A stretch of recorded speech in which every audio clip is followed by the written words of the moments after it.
guess that means we're talking down to you. With all that racket from your lips are flapping, we assumed you didn't notice.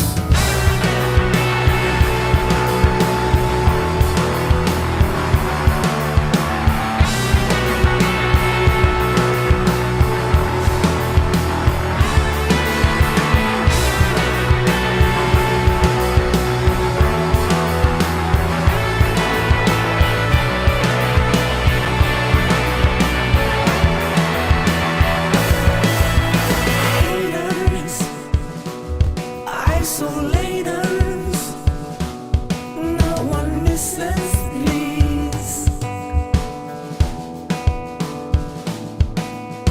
Bitches, receive stitches. Trolls receive 86 cents. You speak like someone who has never been smacked in the fucking mouth. That's okay, we have the remedy. You speak like someone who has never been knocked the fuck out. But we have your remedy.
You speak like someone who has never been smacked in the fucking mouth.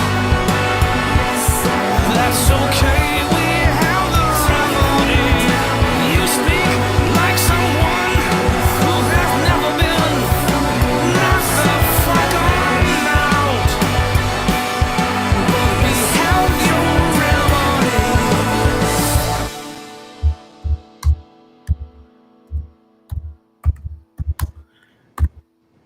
That was a nice intro. I thought so. What do you think, guys? One of my favorites. Yeah, yeah, it is.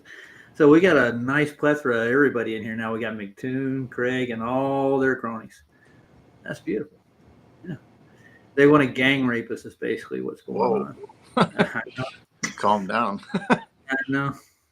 They're all trying to get in. They're all screaming, "Let McToon in! Let McToon in!" I see cuss words on my screen.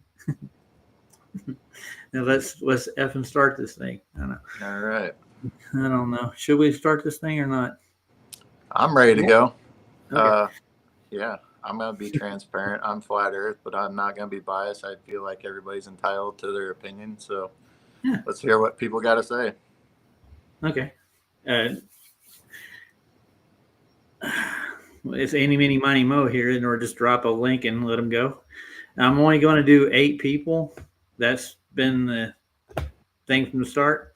That doesn't mean everybody. Let's try to get in and convince me to let you in here to debate me. And I'm here to see your evidence for your earth yourself.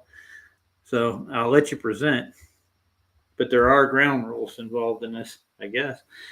I'm not going to be as hard as Duffy was. And like, if you come in to present, I'm not going to let you present anything. That's about it. I have a few questions I want people to answer too in regards to it. They're trying to overwhelm me here. They got 91 people viewing right now. Isn't that amazing? When I get on average, what, 30? Yep. And I think Rachel's here, isn't she? I thought I saw her. I haven't really paid too much attention to the chat. Plus, it's going pretty fast. But Yeah, I know it's gone way too fast. I don't even have enough room on my screen here to get all the chats that have been put in the last 10 minutes, let alone anything else. But I'd just say everybody use proper decorum. You know, when you come up to debate, you know, no ad homs, stuff like that. We all know how this works. Yeah. I'm here to be seen and not heard, but I'll jump in if I have to. Other than that, I'll be quiet. Yeah, and if you start ad homing any of my mods, they will take care of you. And I won't be in chat, so you ain't got nothing to worry about with me in chat. Then I'm not going to pay attention to the chat. That's what the mods are going to do. So mind your manners out there. And I'll drop a link. You guys, no fighting over it, but the first 8 to come in, everybody's going to step down and let Craig and McToon come in first, I'm sure. This is Duffy's killing the flat earth by going after me. I know that's funny. All right, let me get a link out. And I'm going to make sure you're real before you get to come on screen.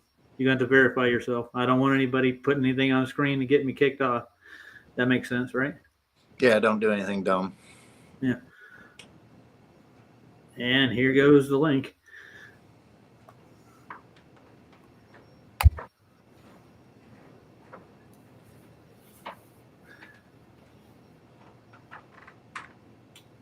You're going to have 10 minutes to make a presentation. Oh, Brenda's first in. Nice. All right. I know Brenda. That's a safe one. Good afternoon. Good afternoon, Brenda. How are you? How are you? I'm doing great. How are you? I'm wonderful. How's the fundraiser coming for your trip? Well, it's around $5,000 now, a little more. You're going to need more than that, hon. Well, I'm well aware of that. Yeah, I'm not I know you know. I know you know.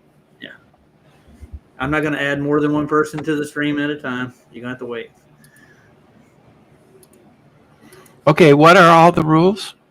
The rules are you get 10 minutes to present a case for the globe Earth. Okay. And No so ad how do I? Oh, You know how to share share? screen. Share screen. No Yes. ad homs. Stay on Yeah. topic. You know how this works, Brendan. Let me see. There we go. Allow. And there we go. Do you see this? Do you see the ships? Yeah, I'm well aware of those. What about them? Yeah. I'm starting your 10 minutes real quick, just so you know. Go ahead, though. Go ahead. You present. You explain why this is proof for a globe Earth, and then after your 10 minutes, I'll rebuttal. This is evidence for the curvature. The horizon is blocking our view to the lower part of that container ship. We cannot see the hull because the Earth, and by the Earth I mean including the ocean, is in the way, right? So the ship, the container ship, distant, is being blocked by the horizon. The one that is closer to us is in fact closer than the horizon and is not being blocked. Here's another photograph. This one shows 2 views, one at 2 feet above sea level, the other at 6 feet above level. Long and lat are defined, right? And the amount. So we get a big Yes. here. There you go. Yeah, long and lat are given. They're the same, and the time, right? And you can see that simply standing up off of the beach, going from 2 feet to 6 feet, which is what this person did, reveals more of the ship, which is a prediction of the globe. So this is evidence in favor of a globe. Okay. That's basically my evidence. That's your whole presentation right There's another very famous one, right? It's showing the hull of the sailboat, being obstructed by the curvature of the earth, right? We can only see the sails. No amount of zoom will ever bring the hull back, right? We can only see the sails, and we don't see hardly any refraction at all, if any. If there is any refraction, it is minuscule. There very likely is some, but it is, again, minuscule. You see a hard line for the horizon, right? So the conditions are not ones of high refraction. They are ones of low refraction. And in that case, since we've eliminated that variable, we can see the other variable, which is the curvature of the earth. That's the other variable. Right. The amount that is hidden or obstructed varies depending on the height of the observer. Nice. I guess that's a good presentation. Did Yeah, you thank you. did you get the tides for these times and any weather conditions you could present to go with this? No, tides would have no effect. They wouldn't. No, because the ships float on the water regardless of how deep it is. So real quick, are you done with your presentation? Are we doing the Well, back and forth? I don't. Yeah, we can go to back and forth if you like. Okay. I'm just asking.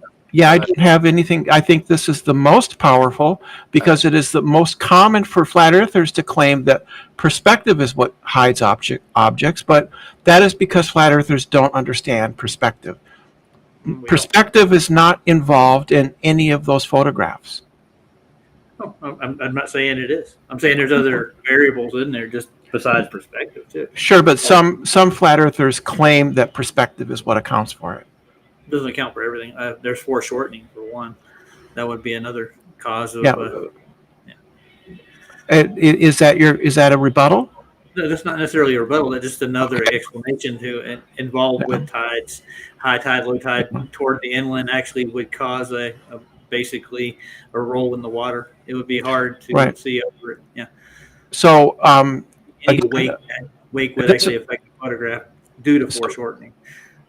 no, foreshortening will not obstruct objects. I can get you some examples if you want me to. What is foreshortening? Foreshortening? Actually, Yeah. it's an effect. It's a lens effect. Actually, it's caused by. Yeah, no, it is. The further objects are away from you, yes, it would definitely cause foreshortening. That's not what foreshortening is. Foreshortening is if you are photographing me or looking at me and I reach my hand out towards you, my finger will appear bigger than my shoulder. When I'm talking about foreshortening there, I mean like the waves and the water that's in between you and it would appear larger than it actually is. Would it block your view? No, because I am above the waves, so they could never block my view because you're above a 30-foot wave out at sea at sea level. Did you see 30-foot waves there? No, I'm saying it's like even a 10-foot wave or so would actually cause foreshortening. Yeah. Even if it's 10 foot, the observer is. The foreshortening would actually get greater. No, the observer is above the waves, so they can't block his view. He's above all the waves. How high above sea level is he again? Well, in the second photograph is 2 feet and 6 foot. He's 2 feet and 6 foot above sea level. You think that sea level the waves are not above sea level at any point in time? So you can see that. I guess I'll share that again. Okay, go ahead. Right. You can see that the waves there are very small. They're not 10 feet tall. And the observer is clearly above the waves. The line formed by the horizon is not a wave. It's a horizon. Okay. All right. I have observations from Pablo's dog on it on 30 different days in the same place. And objects are occulted by the weather and the waves. And other days they're not. Yeah, they can be. But that doesn't. It's due to the water. That's not due to the curvature of the earth. Yeah, if you're below the waves, right, then the wave would obstruct your view. But you're not below the waves here. You're above them, right? So the fact that and you could. That's not. It's not Earth curvature though. That's what I'm trying to point out. Like these are actual. These are in the same bay over a period of 30 days. I got pans from Pablo for 30 days great. That's some. Well, Show would you present your evidence then? Oh, I can get Pablo's dog if you want me to. Sure, Would, absolutely. well, this is about me presenting evidence for the globe Earth, right? Are these taken on the same day, by the way? Yes. They are? Okay. In It different gives the times time. during It the- gives the time. 3:32. 3:32. High tide, is that what you're going to go with now? Like, It is goes. It says 3:32:35 p.m. and 3:32:42 p.m. So it gives the time. How did that curvature just pop up there in between there and there? That's what I wanted. It's more like water. That's what it sounds like to me. Yeah, the water curves. The water curves, Roger. In our model, the water curves. How about Where we did do the this? curve How go about we in do the- this real the second? quick? How about I give you 2 more minutes on this topic, Brenda, and then Roger go at the rebuttal on it for 2 minutes. That'll Yeah, kind that'll of stop the Yeah. talking over each other. It makes sense. Thanks, Gubby. Go ahead, Brenda. What? I'm showing you time, location, and observer height. And we clearly see, as predicted by the globe, that a change in observer's height will change the amount hidden of a distant object that is beyond the curve. And that's what we see. So the globe Earth makes a prediction, and this is evidence of that prediction. It's fulfilling the prediction. Okay? Are you done? You still got a minute and a Well, half. I don't know what else to tell you, you know. Okay. All right, then Roger can go ahead But with his rebuttal. I don't mind for back and forth. It doesn't bother Yeah, me. well, hang on. Let Roger do his rebuttal since I gave you your time. Okay, yeah, you wanted me to pull up some my observations if you wanted to. Well, How many? I'm going to ask you, how far away is the boat from the observer? Can I ask that? Yeah, I don't know. In this case, I don't know. But I would like you to rebut the evidence I gave. That's fine. Bring up new evidence. Let him do that then. Yeah, So I'll get- rebut the evidence of here Okay, Brenda. and Okay. here Got it. and here. Okay, yeah.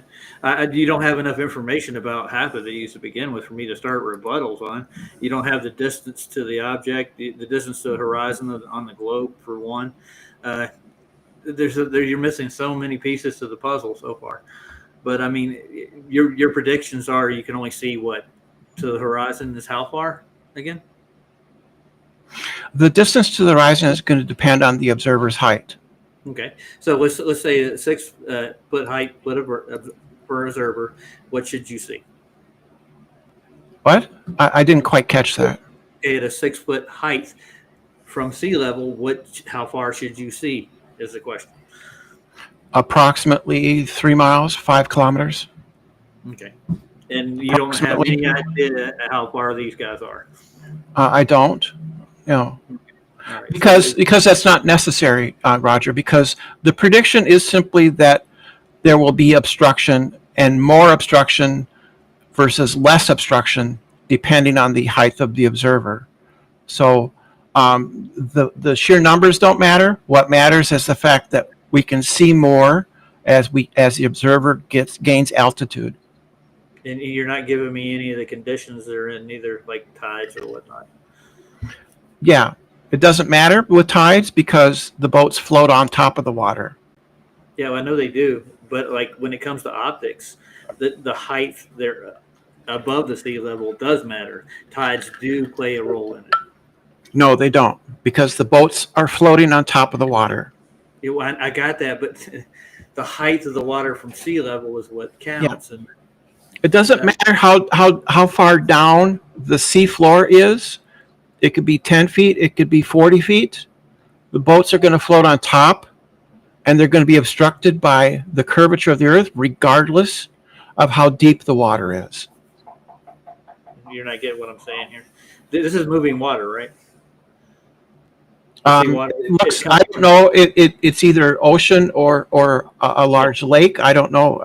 So tides will play a difference in how high the boat is above your visible. No, Yeah. they won't, Yeah, it will. because the boats float on top of the water, Roger. Yes, but over distance you lose optic range. I don't know what optic range is. You don't know what the Rayleigh criterion is. You don't know how far your eye vision works. I don't know what Rayleigh criterion. I can see the letters on the sails. So Doesn't mean- Rayleigh criterion is not a factor. Yeah, in distance of what you're looking at, it does. No- It gets no. compressed toward the horizon. Yeah. Yeah, there's no such thing as compression. That's something that's made up by flat earthers. No. I've actually been dealing with Craig and McToon for a long time, and they scream compression a lot in their observation. Okay, but you're dealing with me. Yeah. Okay. Well, the compression comes from the optics. Yeah, that I don't understand what that has to do with something being obstructed by another object. What object are you talking about? This ocean, the sea, the lake is obstructing your view of the bottom of the hull of this boat. The ocean is. There's no waves in Yes. between here. They don't get larger over The distance. waves are smaller and the observer is above the waves, so that can't obstruct your vision. You don't understand optics at all, do you? Let's do about one more minute of this because we're kind of going in circles, and then if we Okay, Yeah. no, it's fine. It's fine. This is hang on. All right, I get it. All right, Yeah, so this go is- ahead. this is fine. We're Alright. having a pleasant conversation. We're disagreeing, but it's Oh, not yeah. contentious. All right. No, I'm not saying it is. I'm just saying you're kind of going in circles. But go ahead. Yeah, because number It's one, boring there's an for the appeal to audience is what I'm there's an saying. appeal to optics, which I don't understand because that's a word, and I don't know what Roger means by that word. Okay. Oh, okay. Well, there's a limit to the resolution of the object you're looking at. Yes, but I can see the letters on the sail, Roger. Yeah, I know. But the ground, the horizon below you is going to be more predominant toward the lower half of it because it's closer to No. you. No, Yeah. the resolution is good. I can Not see. the resolution. That's not what I'm talking about. You said the word resolution. I said I'm not talking about the resolution on the letters. That's what I said. Talking No, about the whole image is at the same resolution, Roger. I can see the windows to the cabin. I can see the man. I can see his arm. I can see the person standing next to him. I can distinguish between the two people standing next to each other. Rayleigh criterion is not making it difficult for me to resolve the differences between the two individuals on the deck of the boat. I kind of see what you're saying, and one of them's a little more fuzzier and out of resolution. Actually, the Yeah. more I look at it, yeah, the one that's further away, they're not at the same distance. Right, I can't see their faces. It's all a blur. One's further out than the other. If you can get two photographs that are identical, where you have this effect, but I mean, you wouldn't have it at the same longitude. and latitude. They're within literally minutes of each other. We can see it. Yeah. One at 42 and the other at 35. It's within minutes of each other. It hasn't gone far.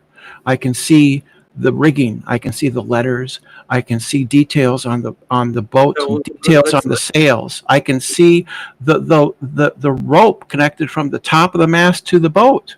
So I can would you not? Would you not? He's lower down, right? In the first one, correct? Would it not? The water obstruct your view? They're not lower down. They're not. I'm talking. He said No. the observer height. He's lower at 2 feet. At The observer changed location. The Yeah, boat is at the same place. That's The boat, the boat is stationary. The observer changed his height. That's the prediction of the globe, that if you change the observer's height, you will see more or less of the distant object that will be hidden behind the curve. That's not necessarily hidden behind a curve. That's what I'm trying to say. I'm saying there's It's other factors. obvious. You can see it, Roger. You can see it right there. It's behind the curve. Is it? No. Yes. There's That's no not- waves in the way. The waves are small. They're like maybe a foot or 2 feet high, right? And there's angular refraction is not a factor because we can see details on the boat. We can see fine details on the boat. So angular resolution is not a factor. And they were taken within minutes of each other. The only difference is that the person was laying on the beach, and the other they stood up. Yeah, I can get the same effect on my floor here with the camera too. I can put the camera down at the floor, and the further it gets away from me, the bottom will obstruct itself on a flat surface too. Yeah, That's that's not curvature. Yeah. Yeah. Yeah, that's a different phenomenon. It is. Well, that sounds like the same phenomenon to me. No, So no. can When I? you take a picture from the floor, the foreground is highly blurred, and in the left-hand side of this picture, you can see details on the waves. It is not blurred. The reason that you see blurry photographs taken from, say, a I'm talking about blurry. warehouse floor or a person's floor is because the closer floor is unresolved by the lens because it's focused on the distant object. So Basically, what I'm saying here, dude. It's really what it is. they look like they're about the same resolution to me. Well, I'm talking about at the base of it, where Yeah. the lens is lower. Yeah, it's going to distort the bottom of the picture. Yeah, that's not a thing that happens, Roger. It's not really. No. I've actually done demonstrations. I'm familiar with Nathan Oakley's false argument that the This is brick, a at the brick at the bottom of the wall should disappear before the brick at the top of the wall, and that's simply not true. Nathan Oakley's argument is fallacious because the entire wall, it can be resolved, and so it is not the case that because of angular resolution, the brick at the bottom should disappear before the brick at the top, and that's simply false. That's simply false. I didn't say that Nathan Oakley and brick in the wall neither. So No, but you're using his argument, and it's one that's been passed around in flat Earth circles for a long time, saying that for some reason, the base of the object, say a distant wall, will disappear because of angular resolution, because of Rayleigh's criteria, and that is a bad argument because the same angle applies to the brick at the top of the wall as it applies to the bottom of the wall. It's 6 inches there, and it's 6 inches at the top. If the brick at the bottom can't be resolved by the camera or the eye, then the brick at the top can't be. But we can resolve the brick at the top, and therefore it is not Rayleigh's criteria that is causing us not to see the brick at the bottom. It's due to obstruction, not Rayleigh's criteria. that's what I was saying. It was due to obstruction from all the waves and the water down below. There's more down there. Above the waves. We're above the waves. We're above the waves. But the photograph itself is taking a photograph of the waves too. You understand? Yeah, but the observer is above the waves. He can see over the waves. He can see over all the waves all the way across the bay. All the way to the horizon, yes. Real So quickly, the lens is not going to. do you have other people waiting, Roger? Yeah, there's like two. All right. If you would like I'm to- not- hang on.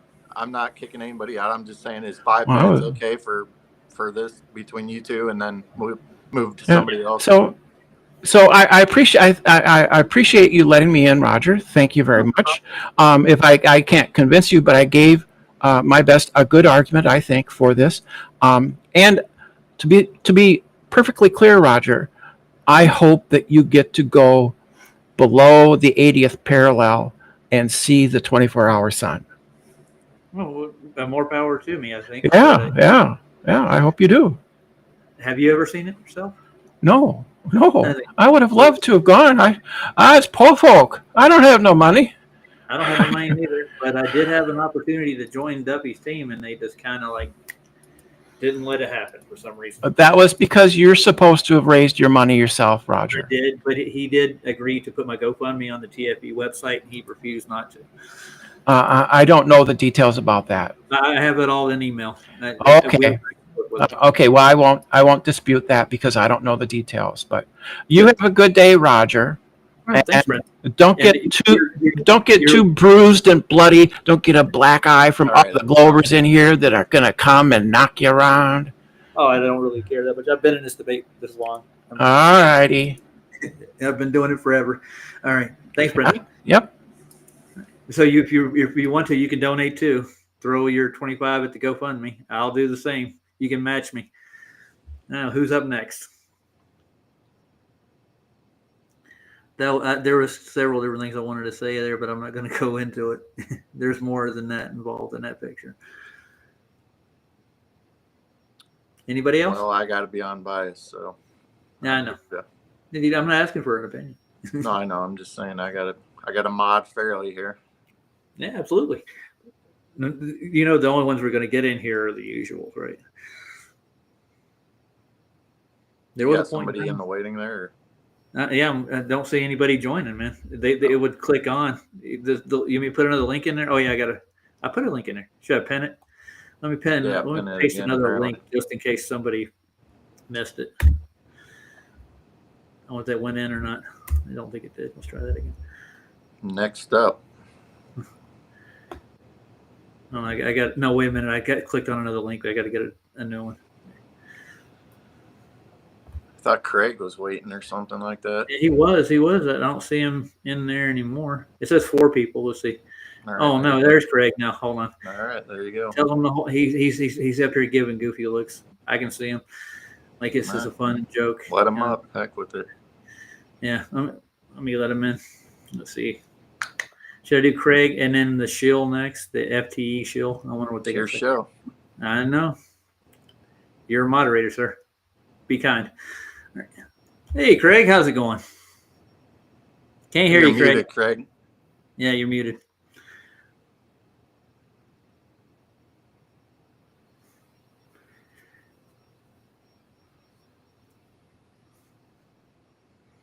Hello, can you hear me?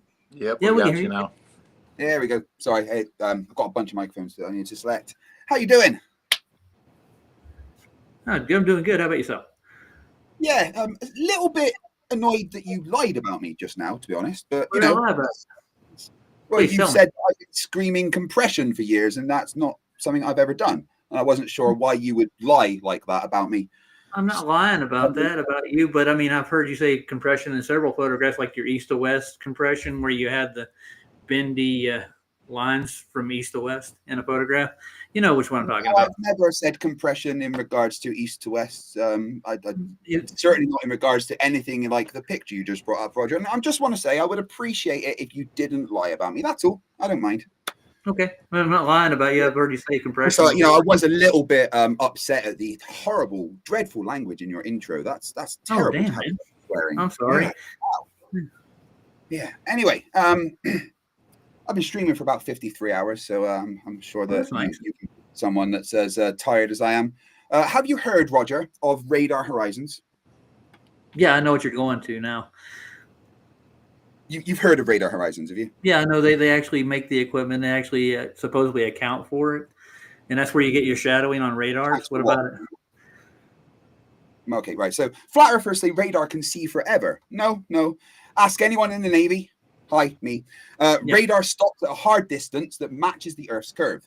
Radar beams go straight. If Earth were flat, you'd just keep picking stuff up until the signal got too weak. But we do not see that. Instead, small ships or low aircraft vanish behind the curve and only show up when they're tall enough to poke back over it. Put a radar on a ship about 20 meters above the water and it can only see another ship's mast, also about 30 meters tall, out to about 40 kilometers. Any lower, it's gone. Any taller, shows up further. And yes, that's exactly what radar operators see every day. On a flat Earth, the radar range would just depend on how strong the radar is. But in real life, power does not matter. A small fishing boat right in the front of you disappears over the horizon, while a big tanker further away is still visible. That only makes sense if the surface is curving away. So radar has a horizon that moves with height. That's literally the Earth's curve showing up in technology that's used every single day. Flat Earth would simply mean an infinite radar. We don't get that. We get a radar horizon. Game over, Roger. Earth's not flat. Okay, I've so got documents I can present for you if you would like to see, you know, I'm specific. well aware of what you're talking about. That's not a big deal. I don't think you Uh, are. He's just got when 10 you're- when minutes. you're- I've okay. got his 10 minutes started. If you want to give me Okay, his if you 10 want to go minutes. into more details, you can. You got 10 minutes. He's got 9 minutes left. I gave all the details that I needed there. I explained exactly what a radar horizon was and why it shows that the Earth is curved. As someone that was in the Navy for many years and worked with radar, I can confirm to you that the radar horizon matches the predictions of a globe of the purported sizes that we live on. Okay, If the Earth is flat, there hold on. would not be a radar horizon. So, Roger, the question to you is, why is there a radar horizon if the Earth is flat? Now, can you demonstrate it? Can you show us right quick? My dad was a radar man. Can in the I Navy. show you a radar horizon? I can't show you a radar horizon because I don't have a radar with me, but I can present to you some papers about electronic warfare and the radar if you would like. I've got screen sharing options. That's this one here. That's what I want. Okay.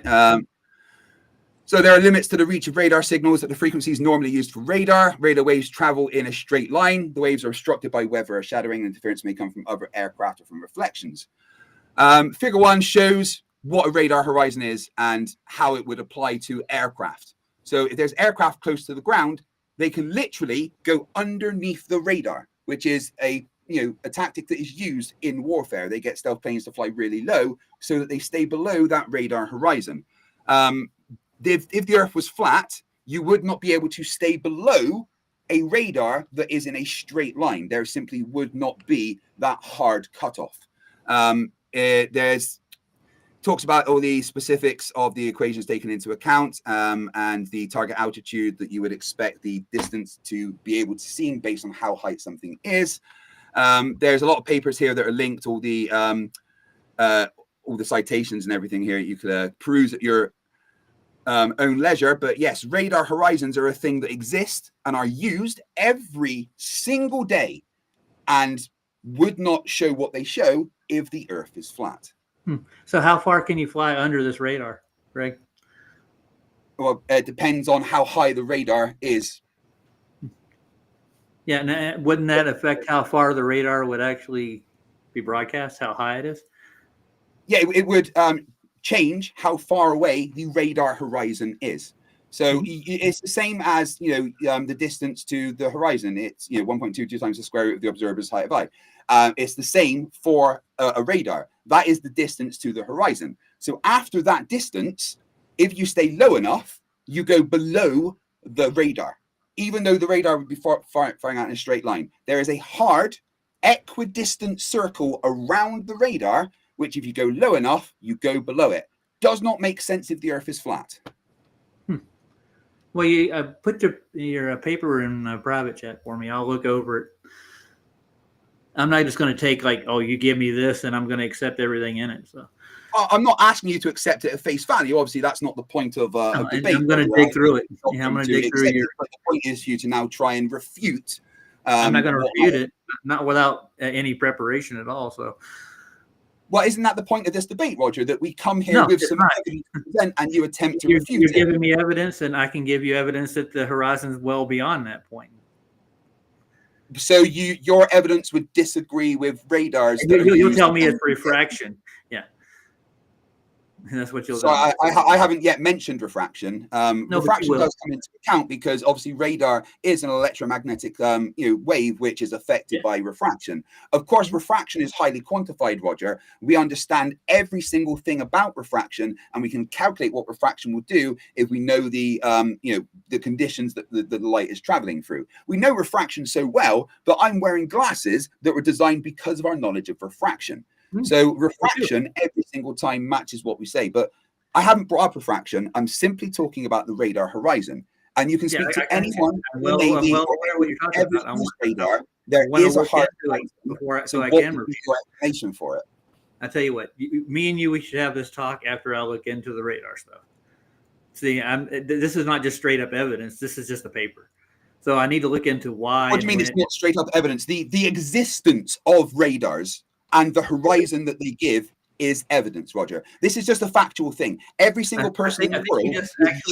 Hold on, sorry. I do apologize. The middle of my sentence interrupted the beginning of yours. That's entirely rude of me. Sorry. But the fact is, Roger, every single person in the world that uses radar knows that there's a radar horizon that matches the predictions of the curve of the Earth.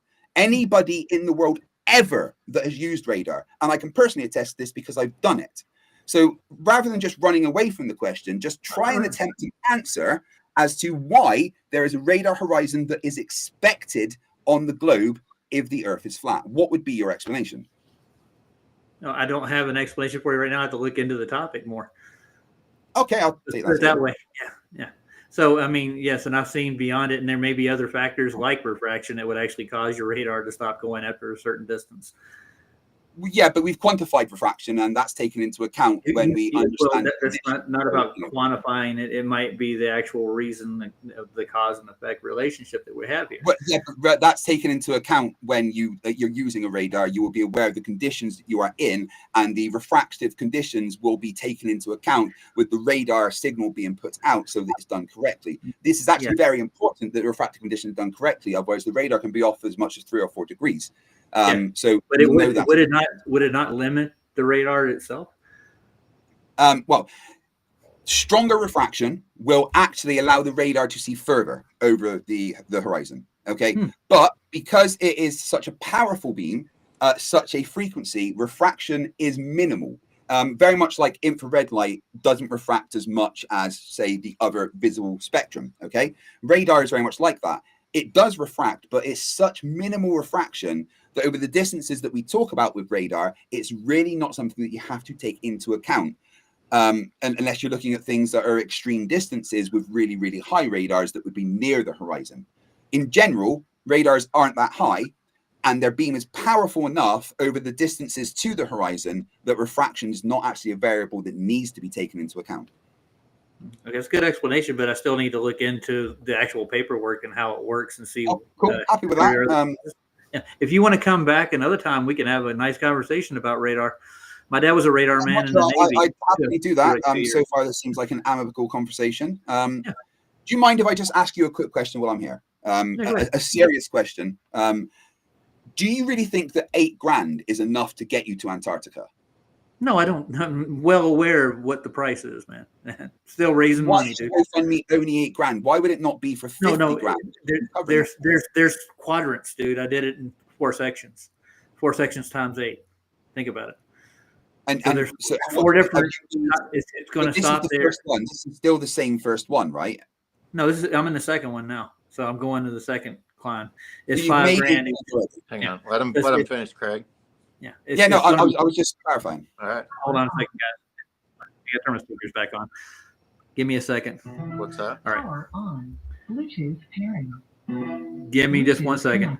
Okay. Yeah, I can hear you now. So let me finish. Yeah. So I'm doing a section. It's $5,000 each one. There's 4 of them. It's going to go to $40,000. How much have you raised so far? Just out of interest. Well, it's a little over 5. Right. Do you think that you're going to meet the amount needed? No, me and PJ actually set this. If I didn't make it this year, it's going to be the next. So I should be able to get the money to do it. It's not going to. The years don't change the observation. Right. Yeah. No. Obviously. Right. Now, here's the thing, Roger. Right. I'm all up for you going. If you're able to get those funds and do it properly, I'm 100% behind you going. But I'm concerned that your organization so far has been subpar. Right. And I don't, if you're going to actually spend all this money, I don't want it to fail.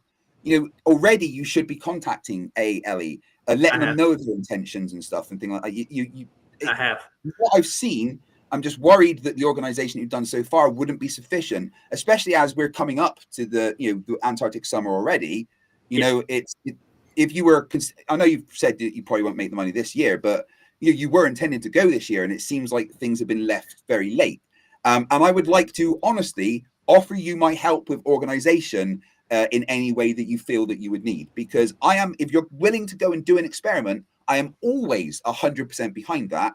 I'll also be willing to help you with, setting up the observations that you want to do, making sure that if you go there and do it, what you do, the Globers will be happy with, right? Do you know what I mean? Because if you go there and just do what you plan, our side might go, well, that's not good enough. So maybe you and I could have a chat sometime about what you plan to do and how maybe to modify it to please both sides. I got you. Well, I've actually talked to the one of the owners at ALE personally, and for some reason Duffy's crew left a bad taste in his mouth. He doesn't want anybody down there. I mean, there's plans about Peter already, and when I spoke to the ALE, they were like, "Totally, this is one of the best things that ever happened." So I don't know why you would say that. Well, Peter actually told me, this is what he said. He said that one of the members, the Flat Earth members of the crew, did some things that were unsavory on the trip. So. Oh yeah, no, that would be Whitsett. Yeah. Okay, nice. Well, he doesn't want. He thought I was Flat Earth Society to begin with, and he accused me of all kinds of things before he even talked to me. He knew who Saab is, and Saab recorded his secretary on a live stream, I think. And he didn't do it maliciously. He just made a point that they weren't like, oh yeah, Midnight Sun, come on down. That's all he was. Yeah, but I mean, Sov should have been a bit more honest and been like, just so you know, I'm recording you. That's just a nice thing to do, you know, especially if you're then going to post it online. And I can understand why the receptionists and that were like, you know what, that was a dick move. Because it's not like it's illegal or anything, but it's just kind of the decent thing to do, to be like, just so you know, this is being recorded and I'm intending to post it for the world to see, you know? Gotcha. And but Anyway, that was my evidence. The radar horizon is the evidence that I have that the Earth is curved at the amount that we predict it is. And it's using something that is done in industry every day, allows people to fly safely across the world. And the calculations in it include the globe. I've got so many papers on a radar horizon I can send you, Roger. And I gladly have a longer talk with you about it. No, did you post the one you got in the private chat so I can grab it? Yeah. This is just like the basic kind of media explanations, but I've got papers that go a lot deeper as well. But I will give you this one for now. How do I get the approach chat down there? What is it? I can't remember. I've used this before. If it was you or McToon that promised me a Foucault's pendulum demonstration on one of your streams. If you can think back far enough when I came on your show. To do a demonstration. I am planning to do a Foucault's pendulum demonstration. I'd love to go to Antarctica and go to the South Pole Station and do it there, because that would be the ultimate Foucault's pendulum. But unfortunately, I've heard it has problems with those when they go down. It's hard to do. Yeah, I mean, like any experiment, you have to set it up properly, because any measuring device has to be, set up to measure whatever force you're looking at correctly. And they had issues setting it up properly because they didn't really plan it in advance. It was just a kind of get there and wing it situation. But I've done the Foucault's pendulum myself when I was at university, and it did what we expected it to do. And I've been looking into buildings around where I live now in Kirkcaldy and places that I could possibly do a demonstration around here and then maybe invite people over. So, hey. Oh, you've been very kind today, Craig. Thank you. For, well, that's probably because I've been streaming for 54 hours and I don't have the energy. I hear you. And Ryan says you've lost weight, man. Have you lost a few? You guys may not realize, but I've not only lost weight, I've lost about half of my body weight. Whoa. I've gone from close to 22 stone to about 13 and a half. I'm now putting on weight, but it's muscle because I work out every day. Nice. So you're not just cutting it; you're building muscle too at the same time. Yeah, I mean, I've done the main cut, and I'm now upping my calories a little bit now that I'm happy with where I am to kind of as a base. Obviously, I'm having my leg amputated either later this year or early next year, and the surgeon said to me basically, "There's no way we could do the surgery when you're this fat. You die." So I'd like to survive having my leg amputated, frankly. No, I would like you to do that too. I don't want to see anybody die from an amputation, and I've lost a few family members to such things, so it's not a good thing. Well, Roger, send me the link to the thing that you're donating to for each person, and I will match the $25 you're doing. Yeah, I put the links in chat. They were in there earlier. I don't know if they're in there anymore, but I'll put it in the private chat for the one that I donated to. I'll get that sorted once my marathon stream has finished. If it doesn't turn up, just remind me because I may have forgotten because I'm tired. But I promise you, and everyone here can hear, that I will match the donation that you put. Nice. I'm going to put 25 for each person. So cool. It'll be 25 for you. I'll put it in the private chat so you can grab it. Nice. All right. No problem. Well, unless you want to give me any evidence on your side, or you want me to move on to the next person can get on, up to you. Yeah. Well, you know what I'm going to show you. I'm going to show you some black swans that like Pablo put out and a few others that go well beyond the geometric horizon where we have horizon. You know what my answer is going to be for that, don't you? It's that we understand refraction and that matches the refractive conditions. Yeah, I'm well aware of this. Okay. So that's not really an argument anymore, is it, Craig? It's a back and forth that no one is going to give up their side. You guys will say it goes beyond, and we will go, yeah, that's because of refraction, and it will go round and round forever. Yeah. Yeah. And I know our explanation for refraction, and I've heard yours. So it's been fun having you on, sir. Well, in that case, I will make my exit with peace, and look forward to watching a bit more of this. I'm going to take a little break and have a sleep soon because, like I said, 53 hours, brain is mush at this point. I believe you. All right. No. All right, peace out. Later, Craig. I'm tired myself. I've been working half the day. So Discord, how are you doing today, sir? I might grab something to drink. I'll be right back. Okay. Well, I'll wait for you to get back. Sorry, I There didn't we hop go. over and say hi there, sir. Just as I came in to say hey, he popped in, so I waited. Well, Craig's a Yeah, good yeah. guy, isn't he? I guess he can be when he wants to. Well, Yeah, they're being cordial. You know? you know. Yeah, this is the proper way to do it instead of like, no, move on to the next topic. I've heard that. You know?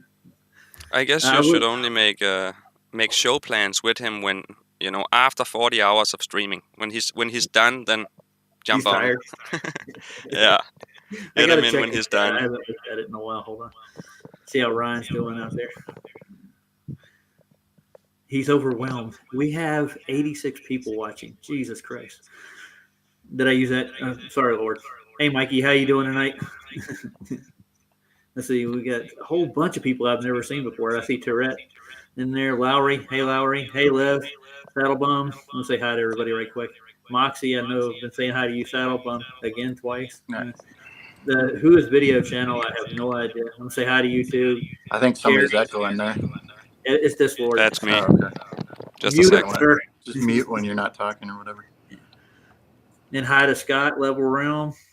Good man. Sandro, how we doing tonight? And I got Martin Haley. I know who that is. And we got Jim Anus.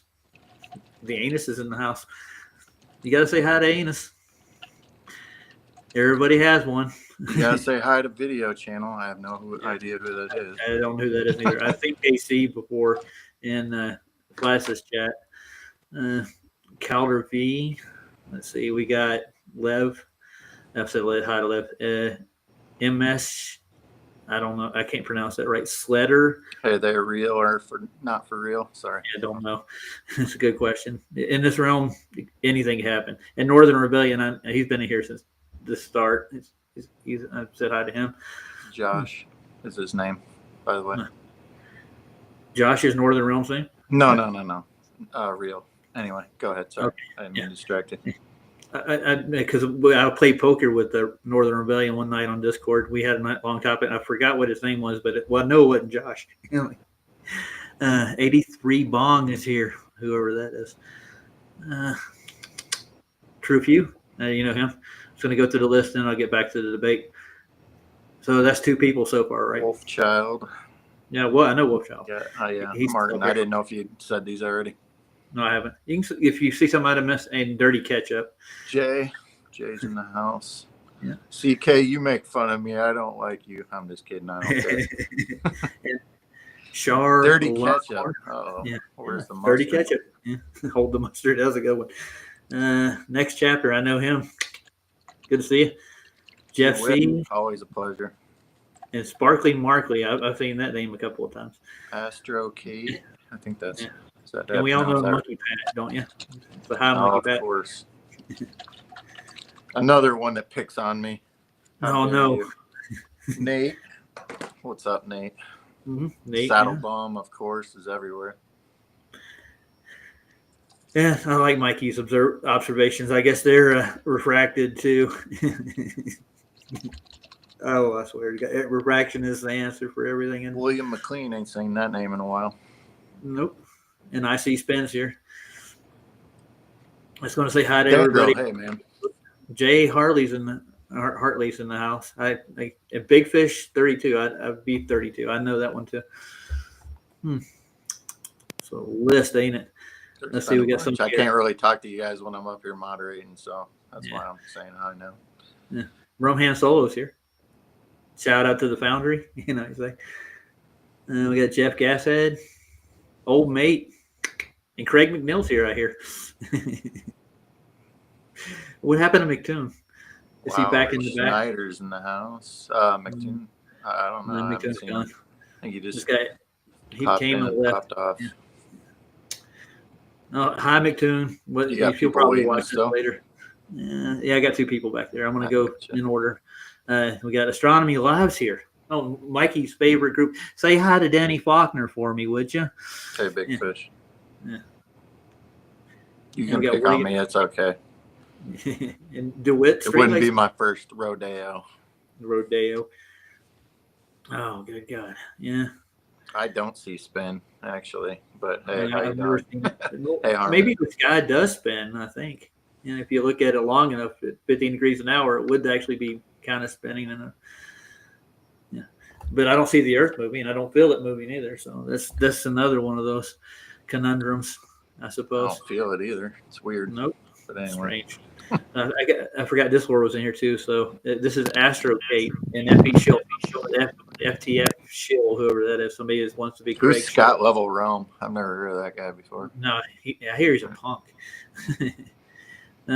Hey, FTE, I can't even say it. FT. You don't know me. Apology, Shill. Moxie. I don't care. Th- Hey, got a there's camera? Nicktoons. Nicktoon. Uh-oh. Nicktoons in the house. Oh, watch out. No, no. I'll be fair. I've talked to McToon before. It's not. Yeah, he's in the chat right now. You were asking Good. about him. Mm-hmm. So yeah, I'm gonna go probably try to make this rounded up to like another 45 minutes at the most. That's the Think real we get Nicktoon, it yes. done in that time. So FE Shield, if you want to say hi to me, if not, I'm gonna skip over to Astro Kate. If you can turn your camera on. If you don't have a camera, Yeah, type you in gotta- private chat. Let me know. Let's try and be a real Decent. person here. Mm-hmm. I see Kate. She's in there.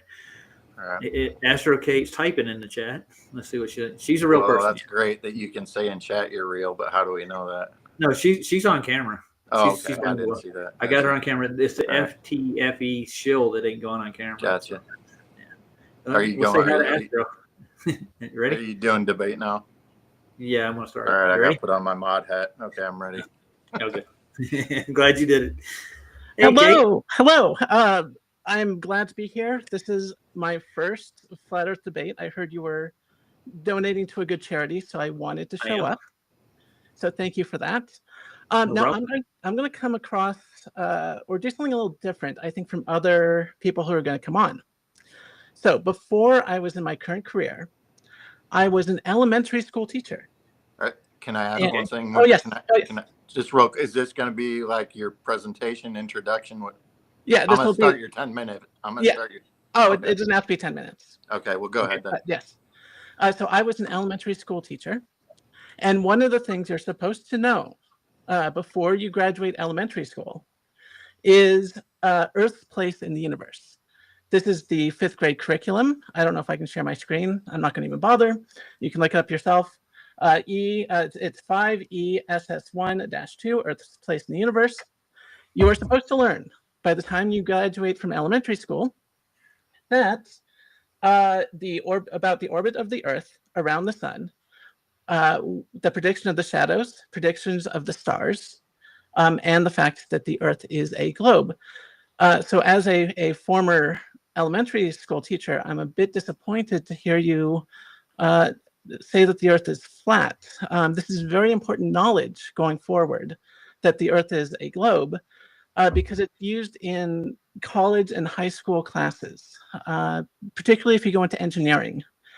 So I have a college book right here about satellite orbits and communications.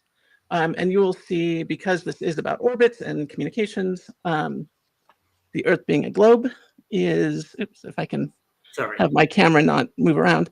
The globe is pretty heavily used across the entire textbook. Like here's, more orbits, that kind of stuff. So it's important for children to know that the Earth is a globe because they go into fields like engineering, like STEM.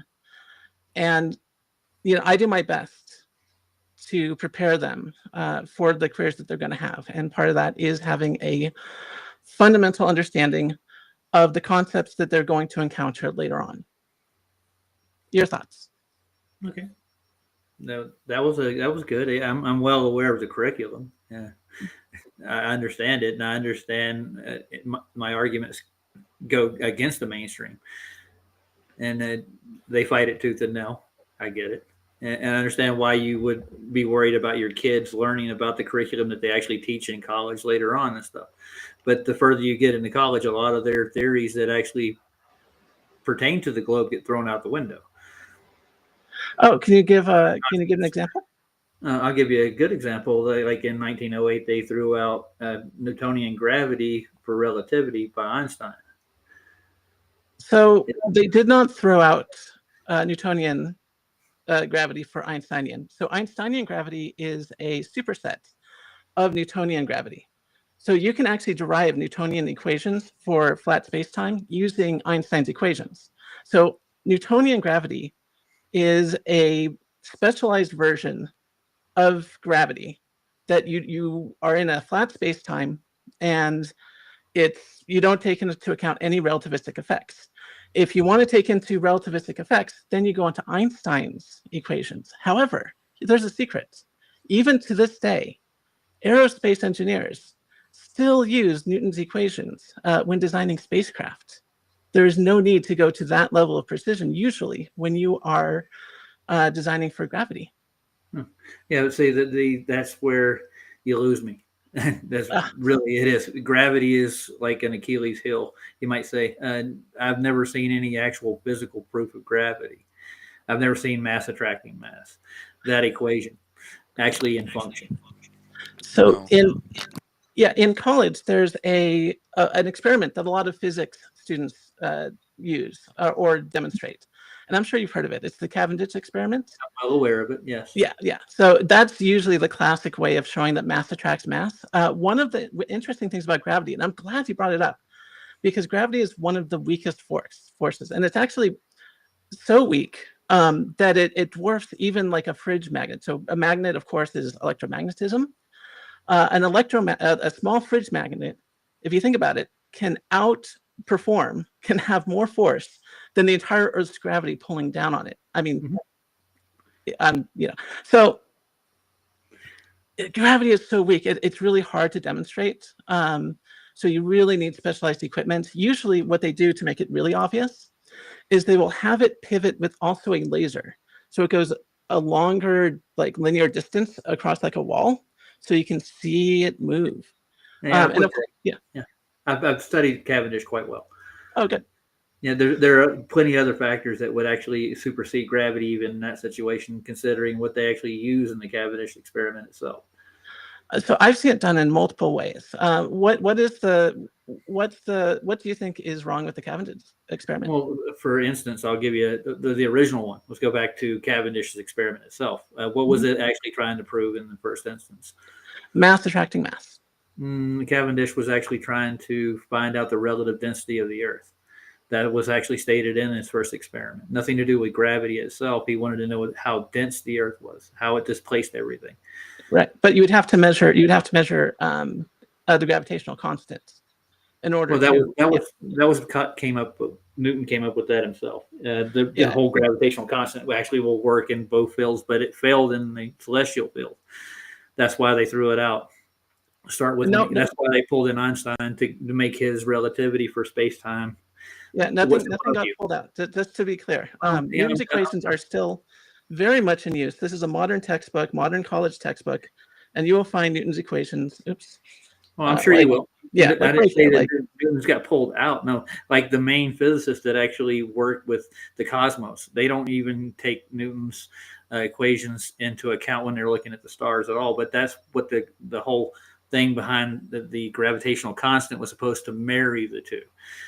The heavens and the earth. He tried to marry the two in the process, and he couldn't. They don't account for the moon's motions and stuff. That's why they had to invent dark matter and several other different things they had to add to it, because it fails after a while. There's so many things. They're at their limit. They're at the threshold. Their predictions are becoming less and less frequent with the Einsteinian and the Newton. They're actually trying to pull back on a couple of professors who are trying to get rid of Einstein completely and go back to Newton for everything. Well, yeah, no one's trying to go back to Newton for everything. But you brought up. I have a paper if you want to look at it. It's a college paper. Well, oh shoot, this camera wants to follow me around. But you will notice, you'll see a telescope behind me. I don't know. I do a lot of astronomy myself. I said I was a former teacher. This is true. I've moved into aerospace, and I've never once used Einsteinian physics for anything other than time. Time is the only thing I need to get into Einstein. But as far as just basic body, like bodies orbiting, Motion. yeah, Yeah. basic motion, I just use I just use Newtonian. Newtonian Yeah. stuff. Yeah. So, Yeah. that's what I was saying. They're trying to go back to Newtonian. No, They really it's always been there. So you can take Yeah. Einstein's equations and derive the Newtonian equations from Einstein in a flat space-time. So Newtonian physics is a specific description of gravity that only if you are in sort of our meat space, right? So you're not going very fast. You're in the solar system, that kind of stuff. You only deal with Einsteinian stuff when you deal with things like black holes.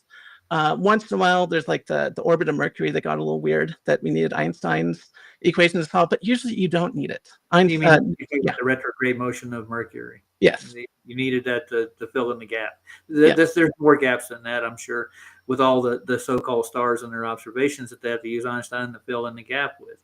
It doesn't. That's what I'm saying. Newtonian didn't work that far. That's why they pulled in Einstein. All right. So I will say this. So one of the reasons why I teach the Globe, or I did teach the Globe, is because I need students to become engineers who are going to be learning these concepts and apply them. Let's say I teach my students and said that the Earth is flat. What can they do from an engineering point of view that they could not do with the Globe? And we're not saying there's anything you can or can't do without a globe, but the globe is unnecessary in my outlook. I review it. I look at it like everything is in a medium, and it's due to its mass in the medium, its density, and it actually flows like that. There's plenty of gas laws and fluid laws that don't require any globe, anything. There's no gravity taken into equations for it. Gravity was added to Archimedes' principle as a constant because there are certain things that are constantly moving at a certain rate. It was just a blanket, you might say, to cover it. But I mean, there are specific gravities that you can actually use. That's what they do use in most colleges, right? Specific gravity for like each occasion has each mass has a density to it. Each fluid has a density to it, and it's the relationship between the two. So the problem is that you can have a vacuum, and an object in a vacuum will fall at the same rate as an object in an atmosphere. They do. Yes. So it cannot be a matter of density because you would expect those experiments to show that if you take away any outside density, that the speed will change, right? The rate of descent will change, but it doesn't. There's something acting on the ball acting on the mass. So we can actually put this to test if you want. Yes. Yeah, absolutely. We could totally set up a vacuum. Yeah, absolutely. Yeah, but here's a question for you. Where in nature do you find a vacuum? In a vacuum chamber? Oh, you mean like in nature? Yeah, nature where you live. Yeah. Oh, you would have to go up high. The air gets thin as you go higher. Yeah, but that's not a vacuum. It will define vacuum because there's no such thing as a perfect vacuum Yes, I've ever. heard this before. Yeah. So, I mean, in what practicality do you actually operate in a vacuum? So, for example, when I am flying in an airplane, the outside air pressure is much lower to the point that I cannot breathe. If the airplane were to open, I would consider that a vacuum. If there's not enough air for me to breathe, that's pretty much a vacuum. Like all the air would get sucked out immediately, right? Like if there was a gap in the airplane, all the air would get sucked out. I mean, that is a very powerful vacuum, and there's still a bit of air up there, enough to fly, but it's still, pretty much a vacuum. And if you go higher, you get more and more of a vacuum. Well, that brings in a lot more questions in physics but I mean, in practicality and engineering with any of your students, are they going to become so-called, and I'm going to say this loosely, rocket scientists? Yeah. I mean, I went from teaching to essentially rocket science. I mean, It's not as hard as people think. Most of rocket science, once again, is Newtonian equations. Like if you look at the specific impulse of the engines, that kind of stuff, it all just, or even just you look at the thrust to weight ratio, that's all just Newton's equations. No, I get you, but I mean that if you're not in a vacuum, a perfect vacuum, how does your model work in its conception? Well, the globe model does not require any perfect vacuum. In fact, we require there not to be a perfect vacuum for a lot of the engineering we do in low Earth orbit, which is something that I work on. So if you have an object in orbit, let's say like the ISS, it routinely has to get pushed up higher and higher. So the International Space Station is not just a station, it's a spaceship. It has thrusters. It has to keep pushing itself up because there's a little bit of drag. And over the course of a year, it starts getting closer and closer to Earth. So things like that, you actually do have to take into account. Like even in the vacuum of space, the small amount of atmosphere that's left, you have to sort of take into account. Okay, so there's no perfect vacuum, but I mean, in order for light to travel like you say it does in space, wouldn't you need a vacuum chamber to get it to travel the billions of light years that it actually goes to get to us without any impedance from anything? And you never have an actual location for anything in the astrological model of the Earth. So your predictions when it comes to stuff like that would actually require that, wouldn't it? So there's a couple things in space.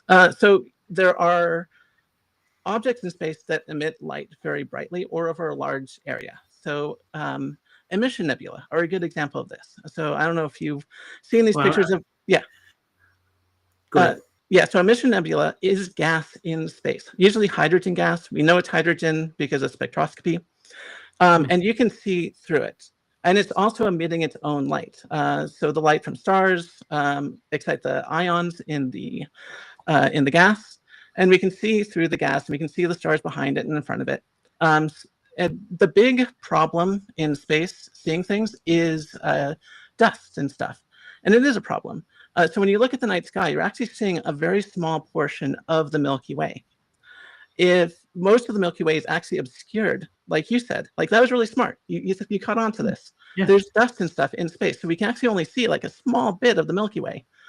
And what we see in the night sky is, up to a few thousand light years if it's like a really bright star. If it's a dim star, most stars you just can't see, even if they're not obstructed by a bunch of dust and stuff. So good point. I'm thinking about like the sun 93 million miles away. How would it get its light so perfect every day in the same spot if there were this phenomena happening in space?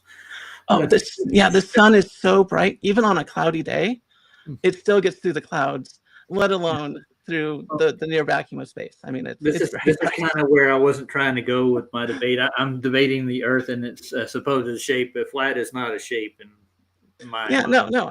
You're coming up with good ideas.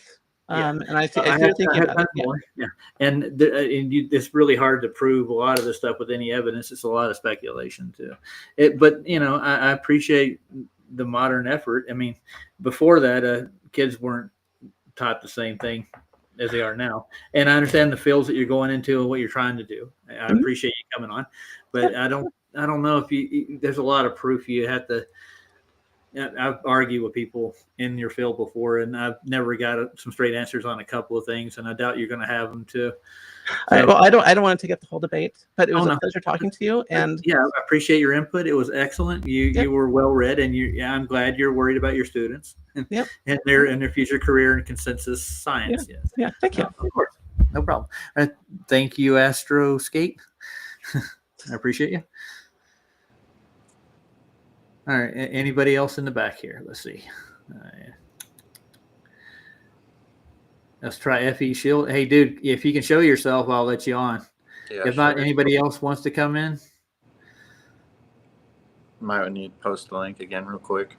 Yeah, I'll grab it. I thought I put it in. I got Ryan. Who's that guy? He wants to debate. Get him off here. Get him out of here. Well, we went to Narnia there. You enjoy that one? That wasn't the real Cookie Monster. Get him out! Get him out! It's a fake. He's a clone. So, solar systems. Oh. stars, billions and trillions of light years away. I'm sure Mikey got a kick out of that one. Can we, I'm not moderating the chat and I'm not watching it super close, but if people aren't really breaking TOS or doing anything crazy, can we not just like ban everybody? If they are, I understand, but Yeah, I outside gotcha. of that, no, I'm just talking about all the mods. I got you. I'll try. Okay, so what I'm looking at a whole bunch of people, but only got one back here, and he won't show himself. So You can let him back in now. I was trying to make a point. oh no, it's not him.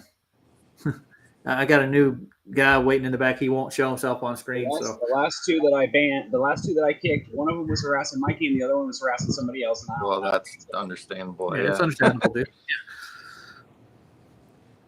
Anybody else want to join?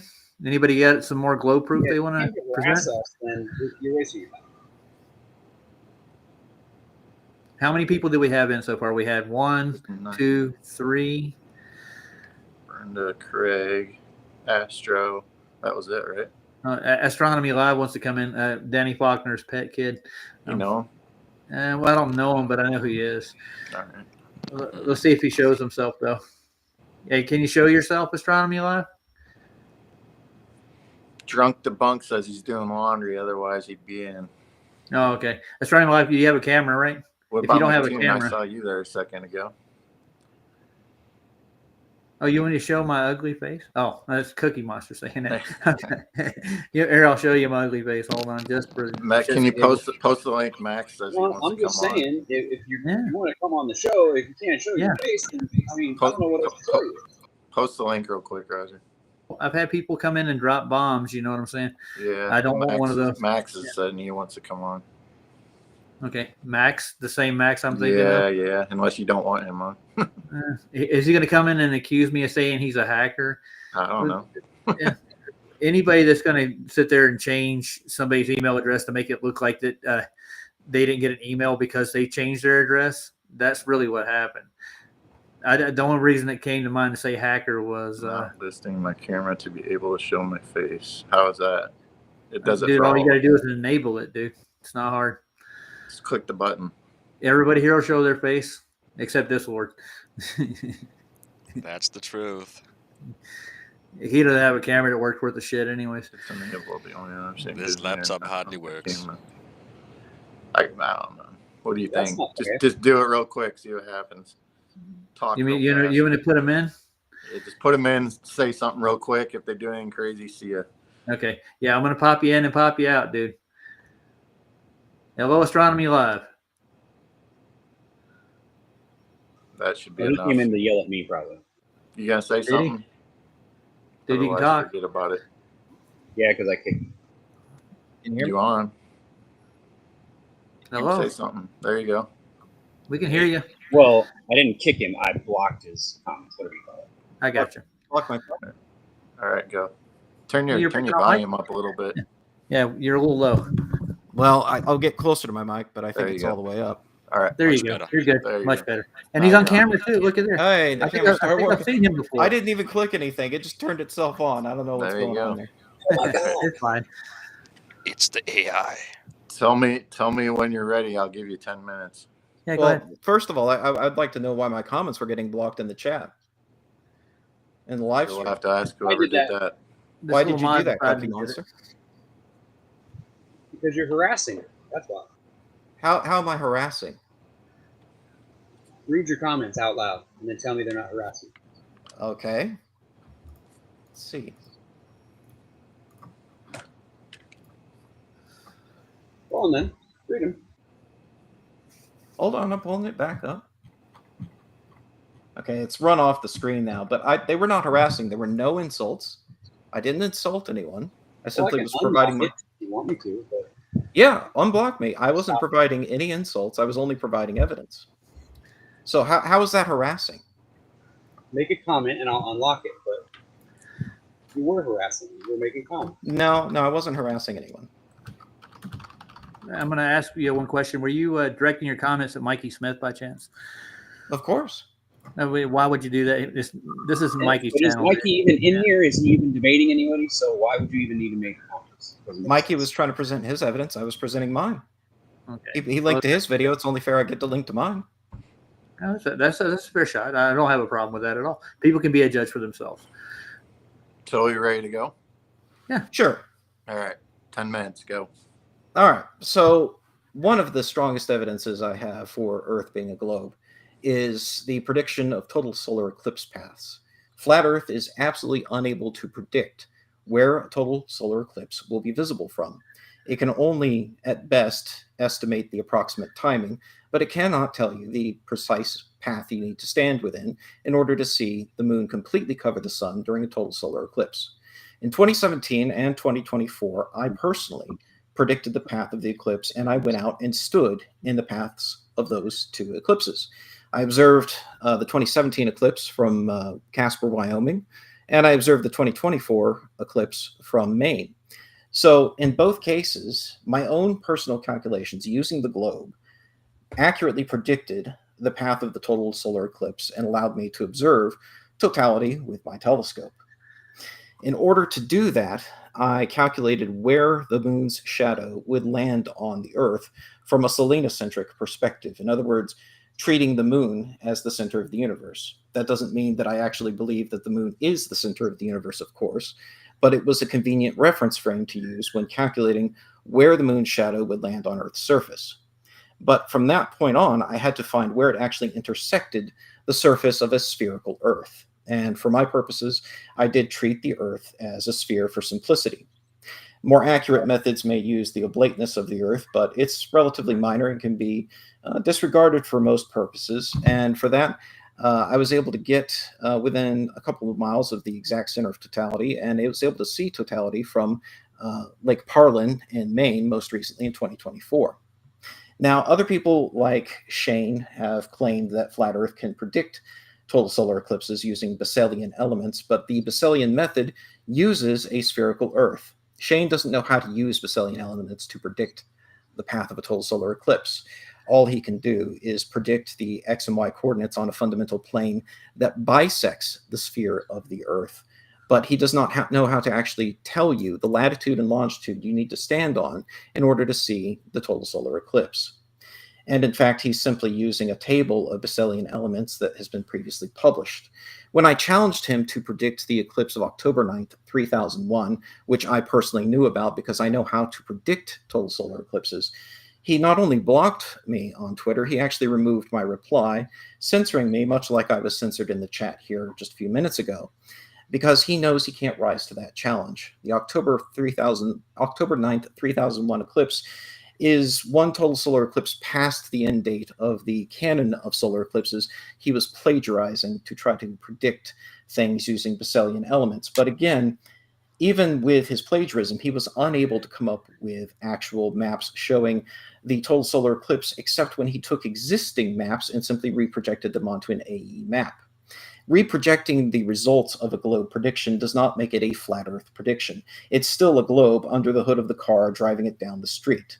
Just as in my spreadsheet, I'm using the globe and figuring out where the moon's shadow is going to intersect the globe. Besselian elements likewise require you to not only find the X and Y coordinates of where the shadow lands on the fundamental plane, bisecting the globe of the Earth in half, but then that is only the first half of the process. You then need to find where it intersects the curved surface of the sphere of the Earth facing the moon and the sun during that time. And that is a step that Shane neither showed nor knows how to do, because he was trying to plagiarize a website that showed how to do it, but only the first half of the process had been documented so far on the website that he copied to his website. I actually have books on solar eclipse paths and how to calculate them, including how to calculate them with Besselian elements. And so I showed this in a video that was on Red's Rhetoric's channel. But the methodology I used in 2017 and 2024 was not based on Besselian elements. It was based on simply knowing the orbital elements of the moon and the Earth around the sun and doing my own math and figuring out for myself where the total solar eclipse should occur based on where the moon's shadow would land on Earth's surface. So that, I think, is some of the best evidence that Earth is a globe. Secondarily, and something that is personally favorite for myself simply because of my own ego, I guess, is the fact that I discovered a comet in 2016, P2016 J3. And I discovered this comet using NASA's Stereo spacecraft on the opposite side of the sun before the comet could be seen from the Earth. So the very first observation made of that comet was made with NASA's Stereohead spacecraft in 2016, and then it was later seen from the Earth. And astronomers at that point gave it the permanent number designation 414P. So if NASA spacecraft are not really in space and not really going around the sun to the other side of the solar system, then how did I discover a comet in 2016 before it could be seen from Earth, only for it to later be seen from the Earth by both professionals and amateurs alike? In the images that I took, well, I didn't take, NASA Stereo spacecraft took them. In the images I found the comet to be in the NASA Stereo images that even NASA themselves didn't know about, the Earth can be seen in the background as well. So there we see the Earth, and let me pull that up. I can share my screen, right? So let me share my screen. Sure. So here are my discovery images of P2016J3. It loops with a highlighting of the comet passing through the field of view of the Stereohead Heliospheric Imager 1. And then on the right side, you see a few bright objects, one of them barely moving. That one is actually Earth in the background. Mars is also there as well. So again, these images from 2016 were from before the comet was on the same side of the solar system as us. It was on the opposite side of the sun. It was not visible from Earth yet. And later, when it would have become visible from Earth, it was seen from Earth and now has been confirmed from the ground as well. So how did I discover this comet if that spacecraft is not really there on the opposite side of the solar system at that time? That's a good question, man. And by the way, if you weren't here earlier in debate, I wasn't going to go to the stars. I don't have answers for these questions myself, and I can't verify any of this work for myself. And if you had been here earlier, you would have got that out of in the debate. So did he drop off, or is he still there? No, I'm here. I'm here. Oh, okay, sorry. Sorry, I was just waiting to see if there was anything else. No, let me take this off the screen. Okay. All right. Yeah, no, I mean, fair enough. I will say, like I said before, that amateurs and professionals did confirm this comet exists. I can link to the Minor Planet Center website that shows the observations of the comet. I'll just drop it in the private chat here. Okay. So you guys can see the link. So there's the Minor Planet Center website link. The first list of observations are all from Stereohead, of course, in 2016 when I discovered it. But then later observations come in, and those observatories you see listed there, some of them are amateurs, some of them are professional. iTelescope, for example, these are amateur telescopes that you can rent time on, so you don't even have to own the telescope. You can rent time on the telescope and go point the telescope wherever you want. And so some amateurs have done that, and they've actually observed my comet at various points since its discovery. So people are able to go out there and confirm these things for themselves. I'll give you guys a taste of something I'm working on right now. So I'm working on a video right now. Real quick, you got 2 minutes left, just to give you a heads up. Okay, fair enough. Yep. So I will shamelessly plug my channel for a moment and just say the next video I've got coming is about my observations, not only of parallax of a nearby star, but actually in those parallax images is evidence of Earth's orbital motion aside from the parallax itself. So you guys know about stellar aberration, I'm sure, but do you know what happens when you look directly towards or directly away from Earth's direction of travel or in that vicinity? So stellar aberration, for those who don't know, involves shifting apparent positions of the stars predominantly directly opposite the sun. And that's where it's the magnitude of the effect tends to be the strongest. But if you look directly towards Earth's direction of travel or directly away from Earth's direction of travel at those two spots, and precisely at those two spots, there's actually zero stellar aberration. But if you look at all the stars around those spots, do you know what you see? Please tell us. Okay, so if you look directly towards Earth's direction of travel, due to relativistic effects, because we're traveling about 30 kilometers per second, all the stars appear to constrict towards the center of the field of view. It makes it seem like your telescope is suddenly gaining a wider field of view, even with nothing mechanically altered on the telescope. And if you look directly away from Earth's direction of travel, the stars appear to expand outwards like this. So it appears that you're zooming in without altering anything on the telescope. So again, these are things that we predict based on the velocity of the Earth. And when I've observed this, I found out it's actually true. So I'll be documenting that in an upcoming video very shortly on my channel. That's good. And just I want to point out, you did say there is a plane of reference for all your observations. Am I not right saying so? So there's different frames of reference depending on how you're doing the math. You're going to have a coordinate system. You're going to have an origin of that coordinate system somewhere. In the case of predicting the total solar eclipse, for example, I elected to use a selenocentric reference frame at times, and that was to determine and predict where the moon's shadow would land on the surface of the Earth. That's where the math made the most sense to me, so that's how I did it. But it's just a mathematical convenience, not a strict requirement. You could do it from a geocentric perspective. You could do it from a heliocentric perspective. It just depends on how you want to do the math. Okay, I get you. I don't have a real rebuttal for this. Matter of fact, I kind of made it clear that I wasn't going to go to astronomy when I did this debate at the beginning, if you would have been here. But I would have looked into your the stellar aberrations and the effects that it would cause from our velocity to the opposite side of our motion. That's what you were talking about, basically. Yeah. You'll see, so the video is not up yet, but I'm literally working on. Been working on it today, yesterday, over the weekend.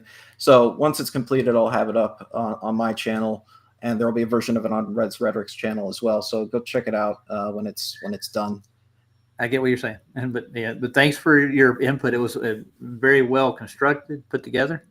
I don't have a problem with it at all. It's just I would like to look into it myself. All right. Where I would give you a rebuttal. You know, that's a lot to put in there. But I know what Shane's doing. And do you have anything to say about any of the rest of their observations that they're pulling up?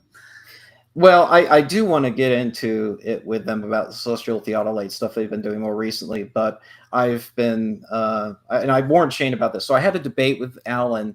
Well, I didn't warn Shane. Shane's got me blocked. He still has me blocked. I would love for him to unblock me so we could actually have a discussion.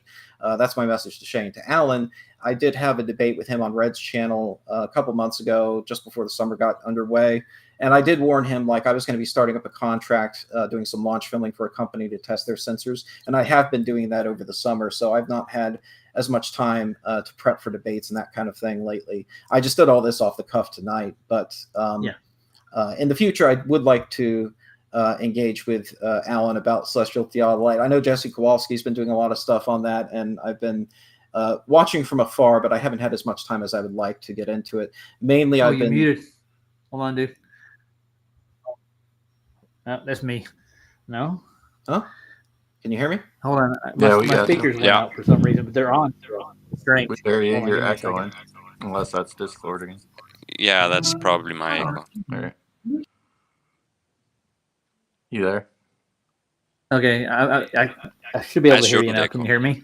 Okay. Yeah, we we can hear you. I shouldn't echo. Also, I shouldn't echo. My mic has echo removal and everything. I don't know what's going on. Okay. It's all right now. Yeah, you're good. All right. So I would love to see Alan and you your debate. You said you debated him on his channel or on Red Rhetorics? You're on Red's? Red's came. Yeah, he came over to Red's channel, and Red's was the moderator. We had the debate. I thought it was well moderated. But Okay. yeah, so again, like eventually I would like to get into it about celestial theodolite stuff, but I've been very busy with the contract and what time I've had for myself. I've been doing parallax observations of Barnard star and doing some, like I said, some stellar aberration stuff, which not to brag too much, but I honestly don't think any other amateur astronomer's ever shown what I'm about to show. Professionally, yes, like Hubble Space Telescope images very well documented, have very well documented this effect, but I don't think an amateur has ever shown this particular aspect of aberration before. So it'll be interesting to see. I'm very excited about it. Okay. Well, more power to you, man. Thanks for coming on. I want to go to Max next, if I could. Max, And- okay. and McToon says he's waiting too. So just Yeah, I so see you him. know. Yeah, he's All down there. So I appreciate. I'll watch the Red Rhetorics debate between you and him. I'll go over to his channel. I want to see that. It'd be nice. All right. Have a good weekend. Thanks, guys. Oh, you too. Take No care. problem. And here comes up Max. You ready? So how many people we got so far? How we On done? so far, I think that was the fourth one, right? So we had the one girl, the Astro Skate, and we had Craig, and one before that one. Who was that? Just for her or his sake, I'm not sure. It was Astro Kate. Astro Kate. Astro, Sorry, yeah. Astro. Estro, yeah. Yeah, Estro, Kate, Brenda, McToon, or excuse me, Craig. And then And him, Brenda. Who was the first one I had? Brenda Was was it the first It was person I Brenda, had yeah. on. That's right. So that's 4. So I'm going to do 4 more altogether, right? No, including him, that's 3 more. So is that 4 altogether? Yeah. Okay. All right. So, Say hi, Max. Hi, Heron. Sorry, I was modding. Hey, Max. Hey, Max. How's it going? I'm doing well. You're a little low, Max. You're super low. Hello, can you hear me? We can hear you Barely. now. Okay. So can I present? Oh You yeah, ready you to got 10 go? minutes. I'll put anything you put in. Go ahead. Sure, give me just a And you can give it max power. I'll start when you present. I never do anything less than 100%, so we're good. All right, so we're going to talk a little bit about curved water. In this place that actually exists in reality, the David Taylor Ship Basin, they have a 2,000 feet pool. And you can see it here in the image in the background. It's so long that because they use this to test model ships, like when they're actually going to build, I don't know, an aircraft carrier for the Navy. They test it here first in a model. So the thing is that the pool is so long that the water curves, and the railing on top, they had to build it matching the curve of the water in those 2,000 feet. And here we have some quotes I found, because this was a government project. There's a whole engineering document that they made after they built this place. They had to measure if it was correct. So this is the engineering document that I gathered, and it has everything, and it's publicly available. And the other thing would be, I don't know, reciprocal zenith angles. You can just measure the curvature on the ground. Main Surveyor has on his YouTube channel a step-by-step process of measuring the reciprocal zenith angles. And the hypothesis would be, if the Earth is flat, this angle plus this angle would be 180 degrees. If the Earth is not flat, those angles would always add up to more than 180 degrees. So I'm well aware of these arguments. I've been to both of them before. Go ahead. no, that's it. We can talk That's about all you it. got? Okay. Yeah. Yeah. Can you demonstrate your reciprocating zenith angles in real time, real life? Yeah. You can? You have a demonstration of it? Yeah. Just go to the dude's video. There's like hundreds of them. Okay. That's good. There's I've never people seen doing it in them. real life. Yeah. I mean, get in touch with them and buy them lunch and have them do it in front of you. I don't have to buy them lunch to do it myself, dude. But anyways, yeah. So I mean, it's not that like it's inaccessible. You could, Okay. you know that you can rent the device. Costs $35 per day in the U.S. You So could if I rent go it set and two do it plumb yourself. bobs and I put them across from each other, the further they get across from each other, the more they reciprocate. Is that what you're the telling me? more they diverge, yeah. Yeah. And you can actually take a theodolite and measure this across, is what you're talking about? Yeah. Okay. How does that prove the Earth curves again? You know, how does directly measuring the curve of the ground prove that the ground is curved? I'll let you. No. I'm make not it. talking about. I'm talking about the plumb bobs themselves. If you can Yeah. get a line of sight of them, how are they curved away from each other? You are measuring it. So it'll want to be lower than the other one or be higher than the other one. No, it's not about lower or higher. It's that they're diverging. The camera and this shit is glitching, but they're diverging. Okay, and the tolerance level of concrete over that distance wouldn't allow for any kind of bends or anything. Concrete? Why would concrete? We're talking about. I'm talking about the shipyard right now. Oh.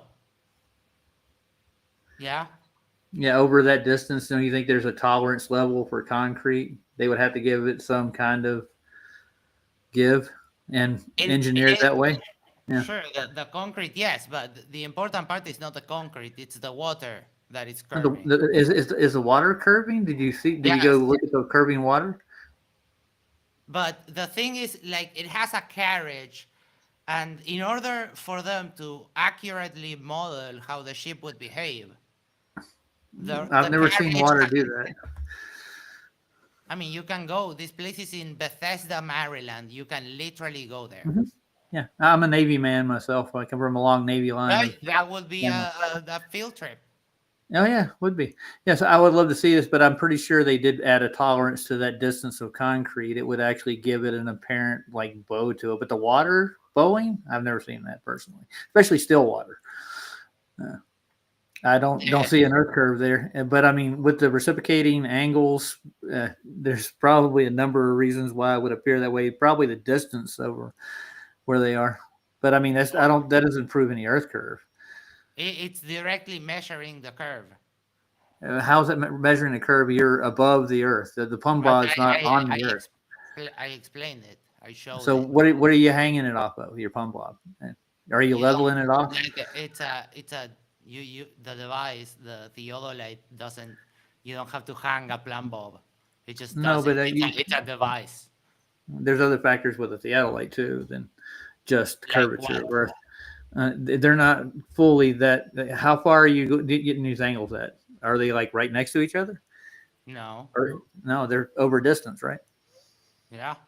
Mm-hmm. I've had this argument with what was that guy's name? Jesse Patholite, and we got into a lot more depth in what would cause the angle to bend somewhat may appear to. Even in a measurement, I mean, if you measure directly from the horizontal up, is it going to be the same exact height across? Would there not be a level there? The horizontal is determined because you're supposed to have line of sight from point A to point B. That's a horizontal. Yeah, and there's a horizontal reference you have to have too, right? The very beginning. No, you don't have to have a horizontal. Okay, so you're working off a tangent. The horizontal. You get the horizontal at the side of each theodolite because that is orthogonal to plumb. Oh, okay. All right. I got where you're going with it. Excuse me for a second. I'll be right back.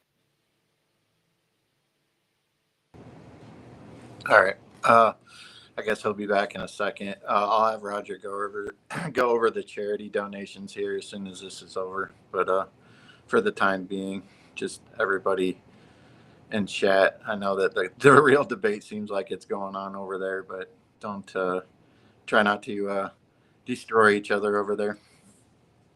All right. Do you have any physical demonstrations of this actually happening in real time? And can you get orthographically? Do you count? Yes. Okay. Pull one up. Pull up a demonstration for me. There's like hundreds of these videos on the YouTube. There you go. Hold on. Copy, paste. There you go. That's one. This one is in the Bonneville Salt Flat in Utah. And guess what? In one of the flattest, quote unquote, places in the world, you do this type of measurement and you realize that it's not flat.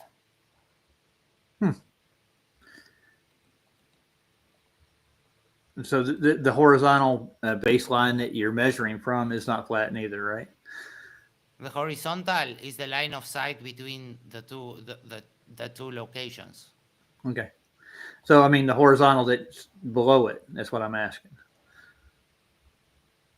You have a datum you work with, right? You don't work with the datum.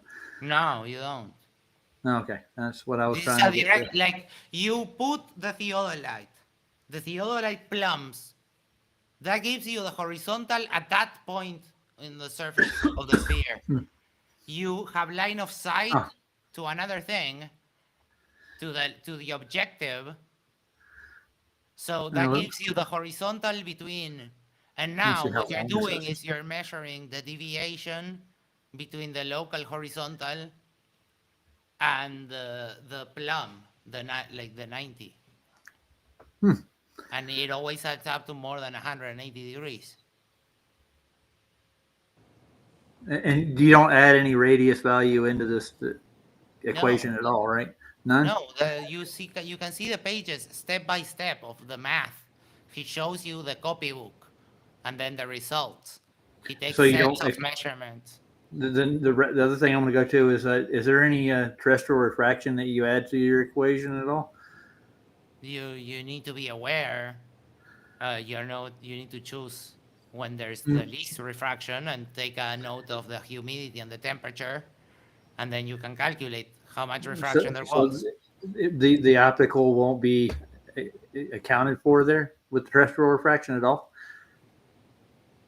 I already said that you take the humidity, the temperature, and you choose when you do the observation so that there is the least amount of refraction, and then you calculate it. But I mean, if you go do a straight line measurement between there and there and take a level with you, would you find any deviation? Yes.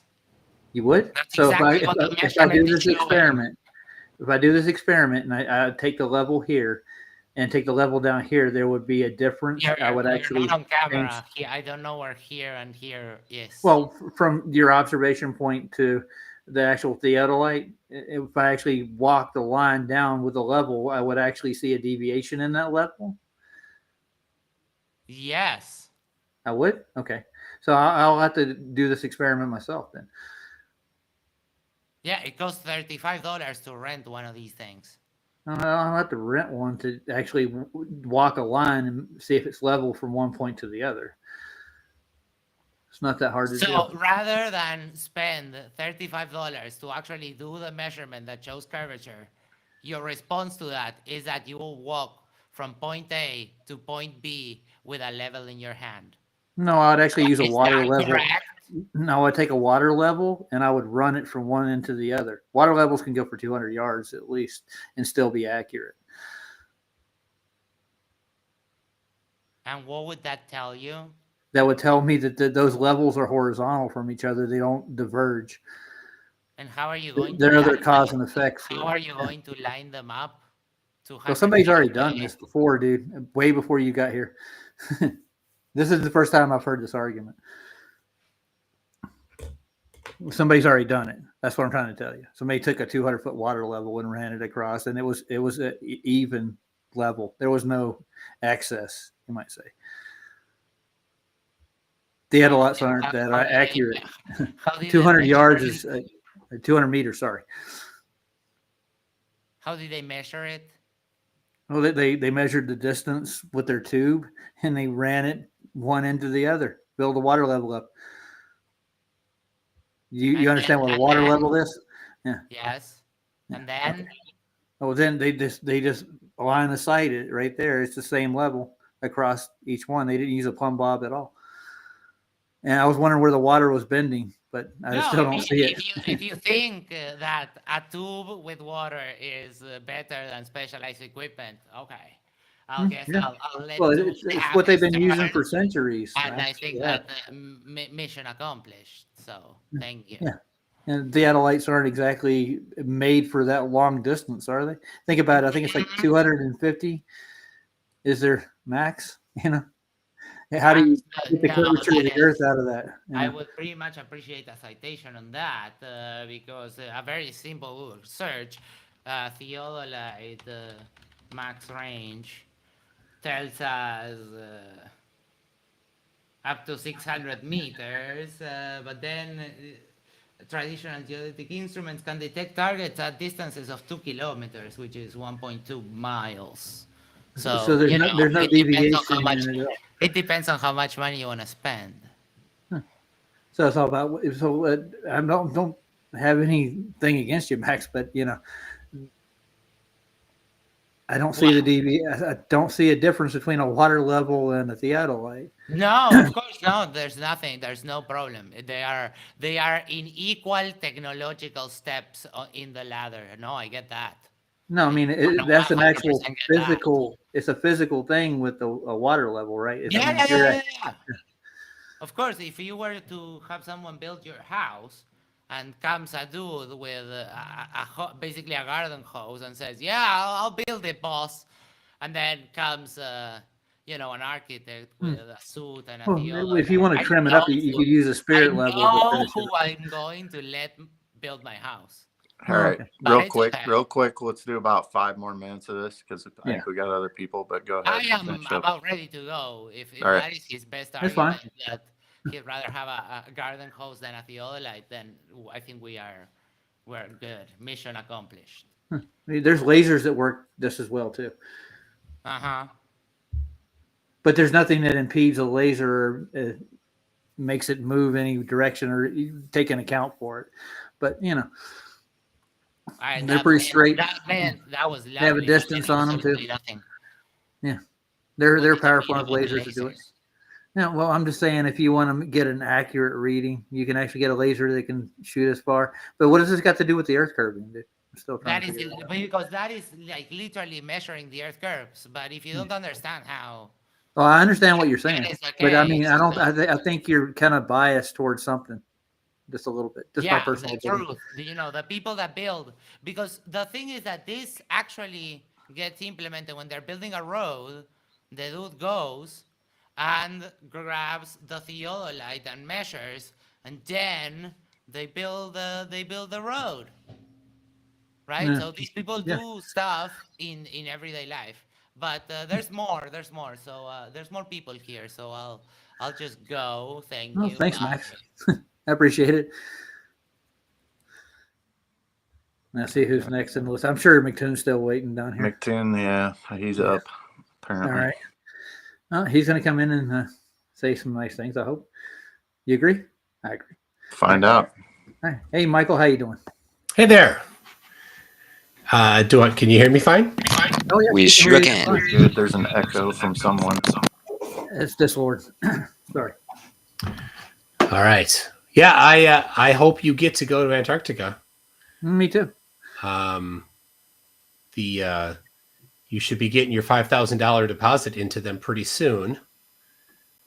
Well, I don't think I'm going to make it this year, from what I can tell after talking to ALE and a couple other people. They haven't really answered. They haven't called me back. I've left them messages and stuff, talked to the owner, but they haven't gotten back to me on it. What do you need? What questions do you have for them? What questions did I have for them? I need to know where I'm going and the schedule and stuff. Yeah, so they have on their website the different things that you can choose from, and they have the same trip that I went on as one of the options, which is the same dates this year, December 14 to 18, and it's to Union Glacier, the same place I went. What else? What other questions do you have? Oh, I want to actually take a trip probably a little further down than just Union Glacier. I want to go deeper into You want Antarctica. to go all the way to the South Pole? Yeah, that's what I was aiming for. Oh, so they have that as well on their website. Yeah, I'm well aware of it. Yeah. Oh, hold on. Their prices are a little higher, dude. I know. Yeah. I know. Yeah, of course it is. That flight is a different flight. It's on one of their Twin Otters, and there's less people that can be on that particular plane, and they need to fly it, down to the pole and then back, and so the fuel has to be covered. Plus, then you have to you're lodging at the South Pole station there. So yeah, there it is. So they have December 30, if you want to go all the way to the pole, is one of them. They have their South Pole flight. It is $64,000. You can go 7 days overnight starting January 10th. That's $73,000. They have another one, South Pole overnight at Three Glaciers Retreat for $85,000. So what questions do you have for them then that they don't already list on their website? I'll pop that in the it's chat not just for questions everybody. for them, and they actually put a lot of things to me about not wanting me to go anywhere in particular except where they wanted me to go. This is what Peter told me. when I Like started what? going. Like what? Like I'm going to be restricted to what they can do. They didn't really want to take me because I was Flat Earth Society. They were real iffy. They really wanted to get back in touch with me on my trip. I wanted to do a 24-hour, live stream. They were really iffy about that. He didn't want to have anything to do with me to start with. They kind of brushed me off like that, just that easy, dude. So I went to another organization. Roger, it sounds to me like since you don't have any money, they're not very interested in it. No, I didn't. They don't know how much They money have. I have. Oh, It had nothing to do with that. Sure. Yeah, they don't. None of that is what is reality. So, real quick, is this just a normal discourse, no debate here? Or- Yeah, I'm questioning just a couple things about the trip. I'm hoping he gets to go. All right. And like Craig said, if you do get to go, I hope that you put a little bit of thought into what kinds of tests you might want to do, because when Austin went, Austin who was the darling flat earther before he went, all the flatties thought he was super smart, and his what he was going to do was bring a gyro compass in his backpack. That was his experiment. A gyro compass in his backpack. So obviously he put zero thought into what he might do when he was there. So what might you do, Roger? What are you thinking of to do when you're there? I have an observations or two that I want to make, actually. Yeah. And I want to do a live stream for 24 hours. What observations would you like to do? Well, I'm going to view the sun with a filter for one. I guess polarization filters actually roll out reflections off a dome, for that matter. Yep. A polarization filter will, so you get you can typically rotate them on the lens. So you put it on and then you rotate it around and you see if it changes the intensity. And if it does change the intensity, then you know that the light's coming in polarized, like it's reflected. And if it doesn't change it, then you know that it's not polarized. So do you have any connections for Roger to ALE there, McToon? Like anything that could help him out as far as getting him down there? Or, well, you seem to have the end. Sure. If you want to go to the South Pole, the link that I put in the chat there is that's their options. That's what they have for. I mean, do you know anybody that like at ALE? Do you have any Yeah, sources? I can give you the email address of the lady that I emailed all of my stuff to and from, but it started with, "Hey, I'm going," and she's like, "Okay, here's the forms to fill out. Here's the place to send your deposit to. Here's more forms. Send us a picture of your passport and all of these different things." So it's just business. That's what it was. So when it's time for business, then it's time for business. That's what you do. You pony up the money and you start sending the documents and filling them out. Okay, well, I was just curious why Roger is having such a hard time getting callbacks and. I never called him once. I just emailed. So if you want to, if you email, and I can get her name. What you do is you email. You say, "I'd like to sign up for this trip," and then she'll come back and say, "Here's what you need to do." It wasn't hard. Here I can. Yeah. Well, the thing is, I called him the first time, and I did get an answer from one of the owners. There were 3 owners, he said, and he was one of them. His name was Peter. We had a nice conversation, and we went through all the rigmarole of what happened on the trip and why he doesn't want to take anybody dealing with flat Earth at all. So I actually got pushback like that originally. All right. Well, money talks, Roger. You say, "Well, I don't care. I'm going to pay you money." He'll say, "All right, let's go." So he told me Stephanie. He was gonna charge me 3 times the amount almost because of who I am and what I wanted to do. Yeah, you have a recording of this? No, I didn't record it, and I didn't need awesome. to. Okay, I'm not gonna lie to you about it. So the email address is stephanie.taylor@antarctic-logistics.com. You just shoot her an email and say, "Hey, I would like to go on the 6-day South Pole flight from December 30, or the whatever you want to do." Of the different options there. So I went to Swoop because I got nothing coming out of them, and they gave me their email address and all the prices and stuff too already. I already have this already. That's good. So, I'm glad you did. Yeah. So you don't really have any questions then. that are Not for unanswered. them, but I got pushback from them. That's basically what Okay, it is. but this started with you saying that you had questions and you were waiting for answers from them to those questions. Yeah, and I don't know what, yeah, and it's unclear what questions you have. Yeah. Well, I want to make sure that I can get what I want to do while I'm down there, like do a live stream, et cetera, et cetera. And he didn't want to actually go through any details with me. On what I talked about. You can do a live stream. Bring your own Starlink. Yeah, I got that from the other swoop company too. There's nobody else that does this. They have a marina-based system they use. Marine. Yeah, there's not. It's not marina. Marina. Yeah, no, I got you. It's fine. All right. Anything else you want to talk about? All right. Well, yeah. I hope you go. I'd love to see you go. All right. So, what does Isaiah 40:22 say? Oh, I know what it says. I have it on one of my shirts, actually. So, yeah, he sits on the circle of the earth. We're going to go there. Okay. Really? Okay. Go ahead. All right. So you agree with that? No, I believe there's a circuit to the sun and the stars and the moon. Yeah, they take a circuit. Yeah, that has nothing to do with sphericity of the earth. So I didn't say circuit. You didn't say circuit when you quoted the verse. Circle, circuit. Yeah. What's the difference, dude? Well, there's a difference. A circle is a shape. A circuit. No, a circle's not a shape.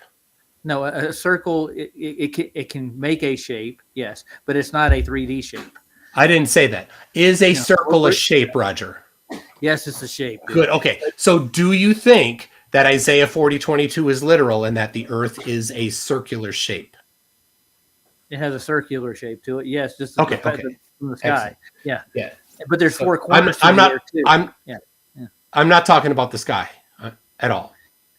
I'm talking about the surface. Yeah. Do you think that the surface of the earth is a circle? Is this rhetorical? Is there a point to what you're trying to say? Yeah. I want to get clarification so I know his position before I move forward. It's not rhetorical. It's not rhetorical. Do you take Isaiah 40:22 literally to say that the surface of the earth is a circle? Well, he says he sits on the circle of the earth. Yes.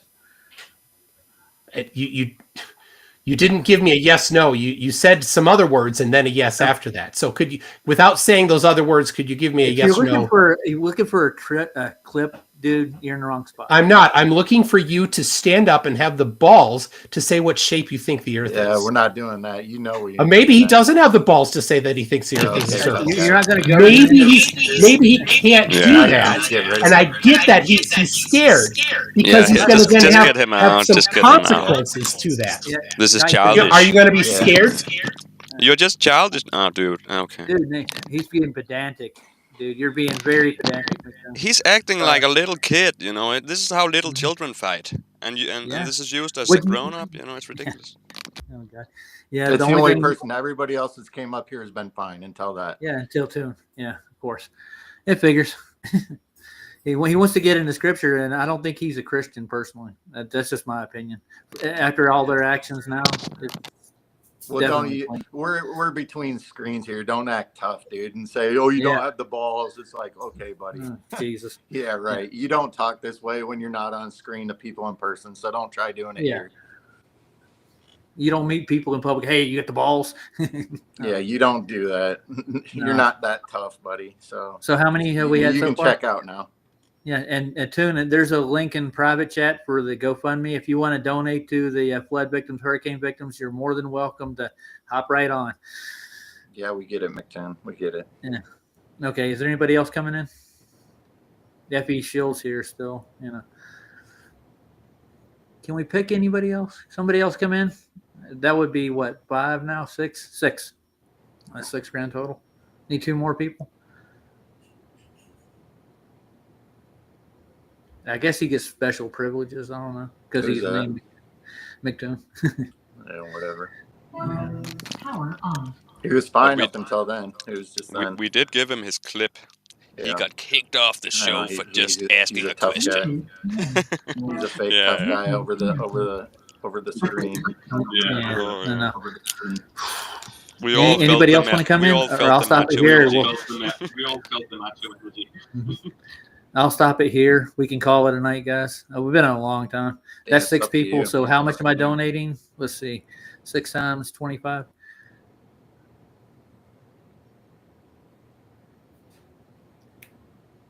That's 150, right? Can anybody hear me? Yeah. Yeah. Okay. Yeah. Just doing the math in my head. That's what I'll donate to the victims. So somebody was asking about how the charity donations was working. Is it just you're just donating per person that came up? Yeah, 25 Okay. per head that comes in. Okay. The stream's still out there, guys. You're welcome to come up. I guess Matthew wants to come up. I'm pretty sure he's not a Glover. I could be No, wrong. Matthew's not going to come in here and debate. Yeah, I'll entertain Matthew for a minute. I want to. Hey, Mr. Eastman, how are you doing? Let's get him a link in the chat.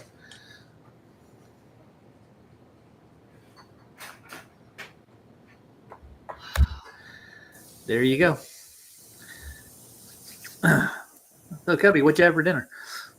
What I had El Pastor tacos left over, and I stuck them on some chips, so nachos Oh. basically. What the heck? That sounds good, dude. I know. Now I'm even chubbier. Look at me, living up to the Glover's names that they give me. Big, Call big you fat chubby. chubby bear. I know. You're a bear, dude. I'm telling you. Huh? You're quite a bear. Yeah, that's what they're gonna Grizzly. say to you. Oh, come on, guys. Anybody else? No. I thought Matthew was Matthew. coming. Did you put the link in? I put a link in Oh chat. yeah, Yeah. you put the link in. So there it is. There he is. Matthew. How are we doing, sir? you look like you just woke up. You're on mute, I think, bud. Yeah, Matthew, you're muted, I think. Mute. You're muted, dude.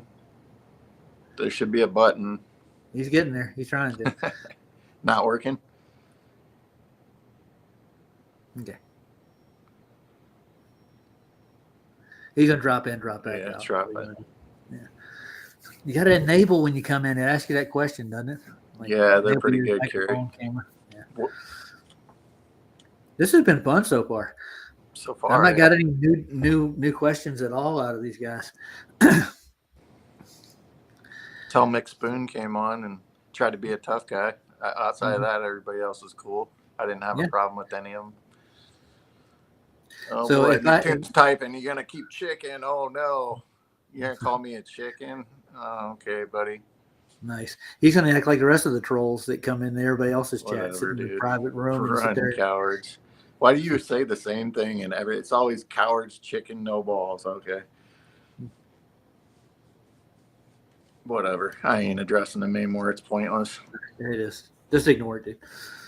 The other point that I want to make about circles of the earth, does it give a radius with that circuit of the earth in the Bible somewhere? I don't think it does. It's funny that somebody that doesn't believe in religion would even be speaking about the Bible, but maybe that's me. Dude, I have a flat earth shirt I got from Flats. It has Isaiah 40:22 on the front of it. Did you see Carrie's comment there, Roger? No, I didn't. Let's see.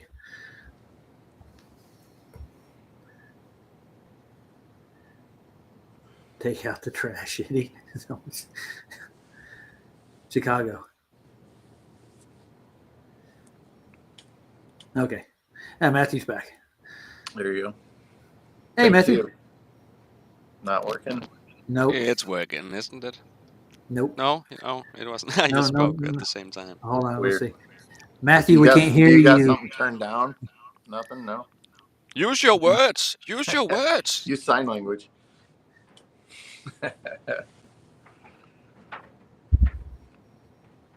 Uh-oh. I don't know what that was about. All right. This is one of those scenes out of a movie, I'm telling you. Nothing. Nothing. No. Sorry. Now, check the next stream, man. Actually, one of the most pleasant people out of the bunch so far was Craig, to be honest with you. Yeah, Wasn't he? Craig wasn't bad I at know. all. Hmm. I'll give him his flowers. Flowers.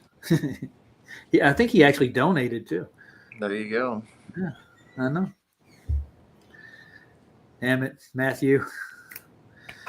It's not my You fault. got quite the showing anyway. I mean, you're up to, I don't know, 100 and something at one point, I noticed. I'll check Ain't his you game. able to unmute him, Roger, somehow? Yeah, I'm trying to look at it and see if there's anything wrong on this side. Hold on. Oh yeah, hold on. Let's see. No, I can try it. There's an audio button. Let's see. I'm gonna try to put him back in again. Yes, you were fine, Brenda. Okay, that didn't do anything. Yeah, Brenda was good. And McToon's still sitting back there. Don't ask me why. Cares. I just removed him. Yeah. Sit back and sup a biatch.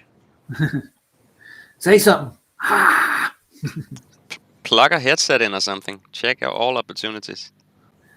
Can you hear us? Yeah, I think You can hear he's us. fine with us. It just can't do anything on his end. Well, Rhonda's back home and she brought dinner. So. Oh, all right. And how long have we been going now? 2 hours and 12 minutes? That's not bad. 2 hours, 12 minutes. Do I have balls? That's a good question. Oh, Luca's coming in. Oh boy, at the last minute. I know, right when I'm getting ready to get off. Let's see what Luca wants to say. Hey, Luca. Hello, Roger. How's it going? Oh, it's been fun so far. Yeah? Have Yeah. you? What have you talked about so far? Oh God, everything. Nothing new really to tell you the Nothing. truth, except the only thing I didn't have anything to look into. I had two things, like Craig had a point with radar I want to look into, and what was the other guy? Astronomy Live wants to present like the cosmic side of it, and I want to see what his take is on it and why he thinks the way he thinks. But other than that, no, that's about it. So I'm still radar. sticking with these What's observations. Well, radar has a limit to it, and he claims it's due to the curvature of the Earth, is what he says. So, well, I don't know. Guess that would be correct. Have you been watching the whole time, Luca? No, I just got here. No, So nice. you're about to go off, you said, right? Yeah, but there's other effects that may cause the radar to do what it's doing. That's what I'm proposing, like its distance. That's what it has a lot more to do with what light does than the curvature of the Earth. That's what I'm proposing myself. So I'm going to look into it. But other than that, no, there's not really been an epiphany over here on this side at all. Was I a fair mod, Globies? Just out of curiosity. I think he was fair, except when a guy came to McToon. God, Well, but I mean, that was not even. You weren't even debating at that point. No, he was talking he was about looking for clips at that point. Yep. I mean, we can all do that, right, Mickey Doy? Yeah. I didn't know you. Yeah, I got here way too late. Oh well. I had a support worker come, so yeah. Oh well. Well, I'm going to go eat if you don't have anything else to add to this. I guess not. Nothing hasn't been really discussed a lot in these kinds of debates. I don't think I can bring anything new to the table. Maybe that thing we were talking about at Fletcher's stream with the planes and how they sometimes drop off. You mean off radar is what you're talking about? Well, the reason why they drop off sometimes when you're watching live is because of the land towers or something, and when they go too far out into the ocean, they can drop off from the radar. From the Well, they're land. putting out a signal themselves, right? So they're broadcasting back, right, with their transmitter. Maybe it's just the range of what they're. Yeah, it is. It is so range, yes. But I thought that was I've heard flat earthers talking about that, finding that a bit weird, where sometimes they're watching live and then all of a sudden the planes disappear from the live thing. So yeah, that's so why. you want to add that into the curvature thing? That would cover in the radar department too.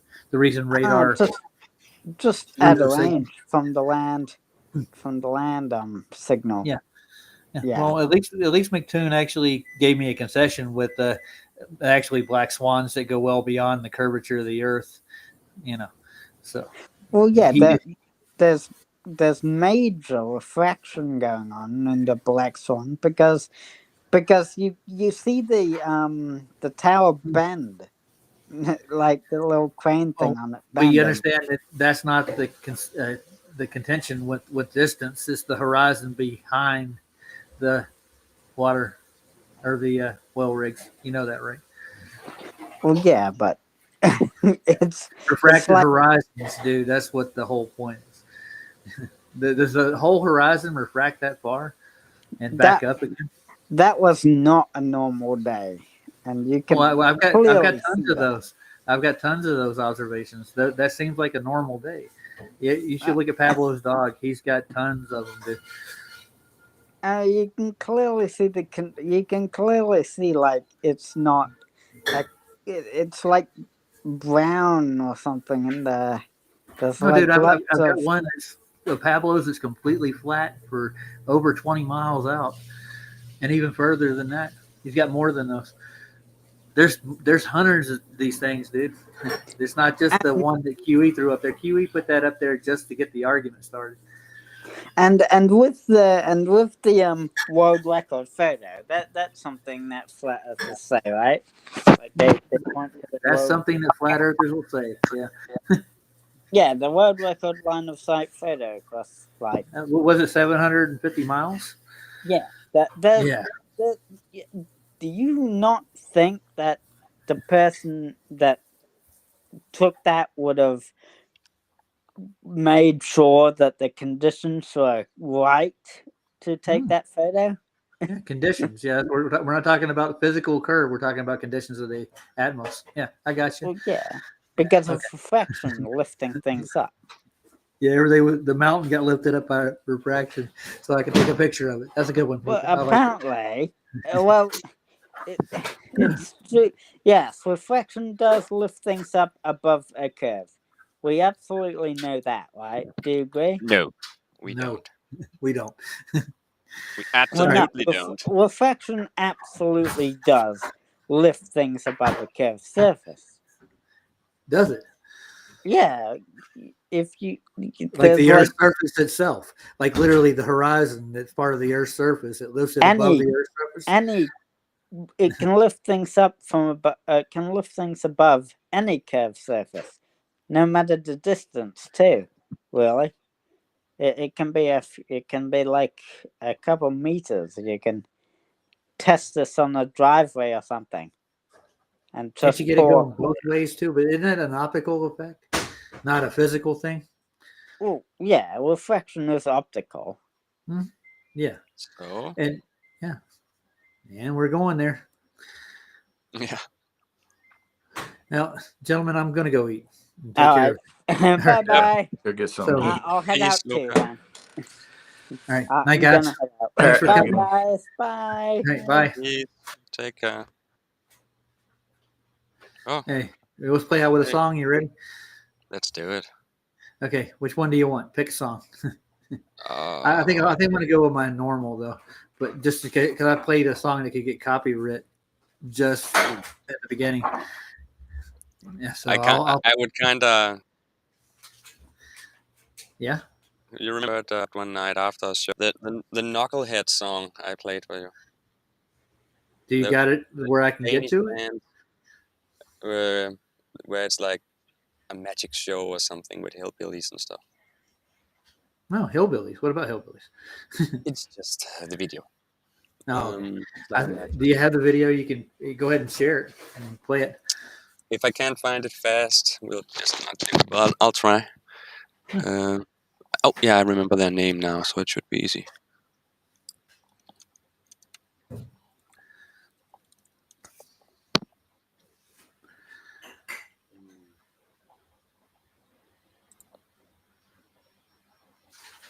I'm just wondering how Wes got in here. He said he was blocked, and now he's trying to get into the chat.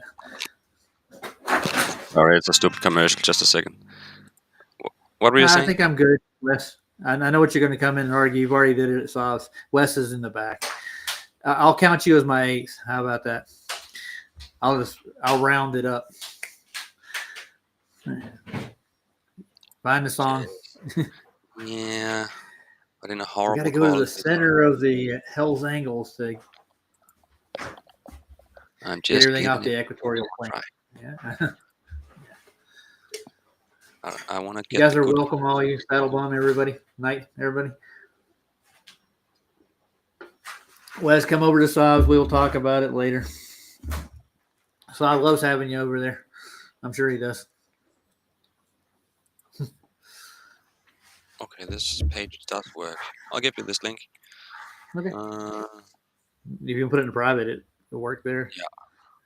yeah. I just No, minimized I'm not scared, Wes. Sorry.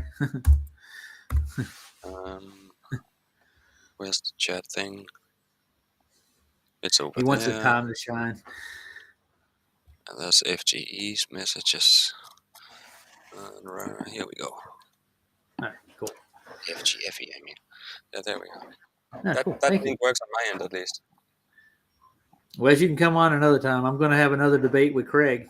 He said he wants to talk about it. I'm going to go review his radar evidence. Oh, I remember these people. Yeah. It's See if I been can figure it it's been a crazy, show tonight, and Oh, now yeah. we need a It's crazy not a song. normal one. I went on and called Duffy to come over to debate, and he didn't come, so he sent everybody else. That's why we need a song that's also a little Off craziness. kilter. Yeah. Yeah. All right. Gotcha. Makes sense. And this is a Danish band, actually. I didn't know when I heard it the first time, but it is. They're local boys, huh? Yeah, I don't know where in Denmark, but they are Danish. Danish. Well, Denmark's not a huge place, is it? Not necessarily. No, tiny. I think we are around 8 million or something. That's not so Around bad. that. All right. This is Power Solo by Knucklehead. Whoever they are, I've never heard of them. I think I've heard one of their songs before. Discord brought it over and played it for me once. I remember that. All right, guys. Good night. Enjoy your evening. Don't worry about any of the debates. It ain't worth it. But here we are. Don't be a knucklehead.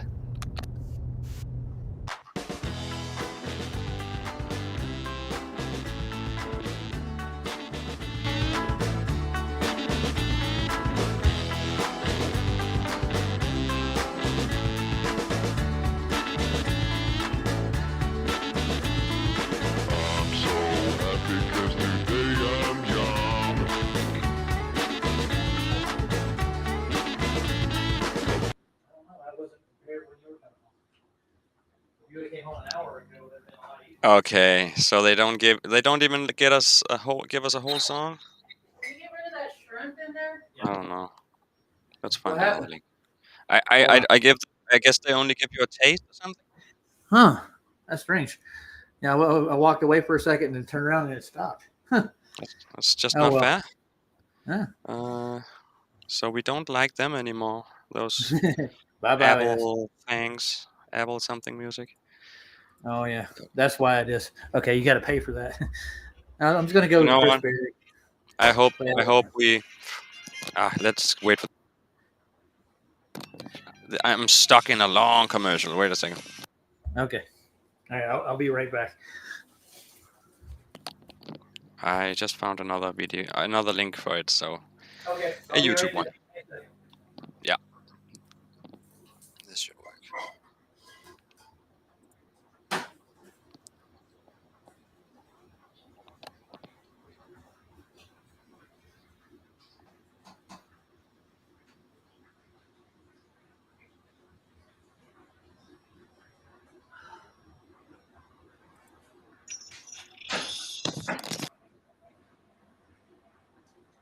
All right, hold on, Discord. You get it?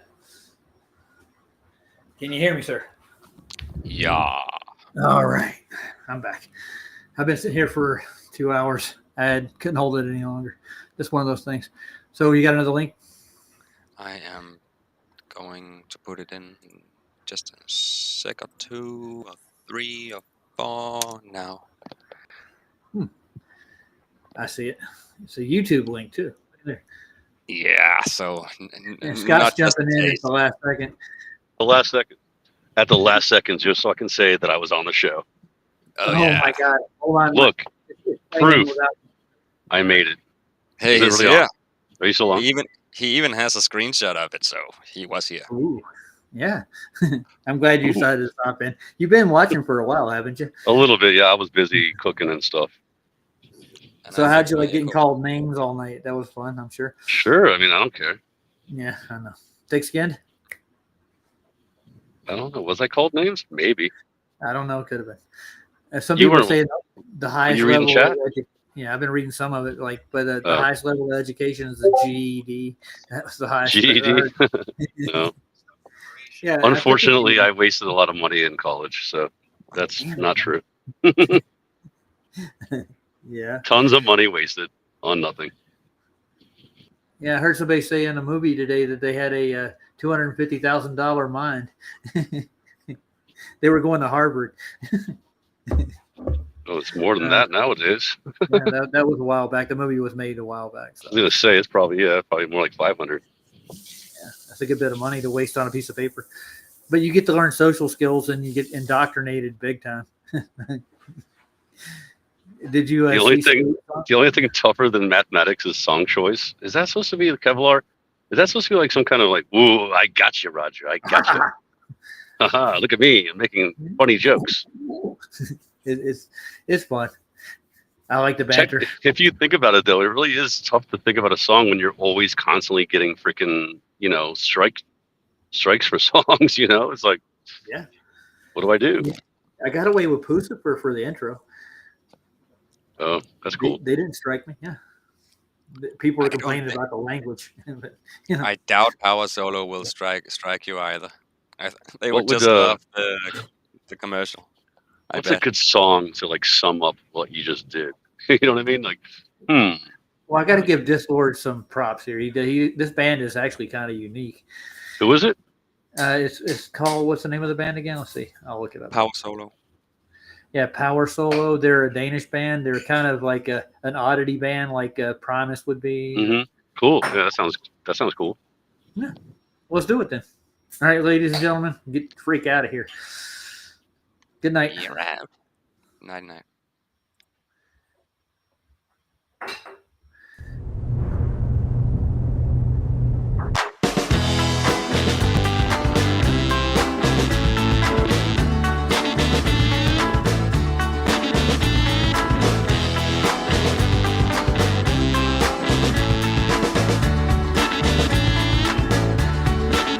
I'm so happy 'cause today I'm young. I've got no worries, everything is fun. The sun is shining, mommy's baking bread. Joe King. Hey guys, hang out afterwards after I close. I gotta take a look. Go away. Dude, this is very oddity. Very strange. Girlfriend is a redhead, she's a queen. I'm tall and skinny, and I love Halloween. My teacher is a brownie, but that's alright, 'cause I sleep all day, and I'm up all night.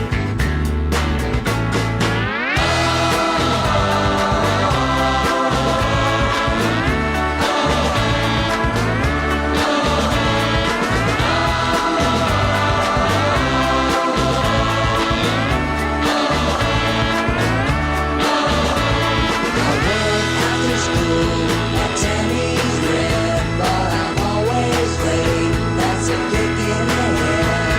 My dad tells me that I have to understand, but I only understand how to use my head. I'm so happy mommy's baking bread.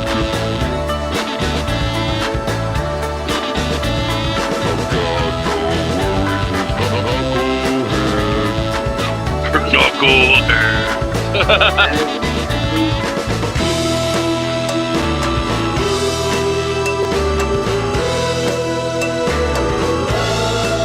The only thing worse than this is the Beatles.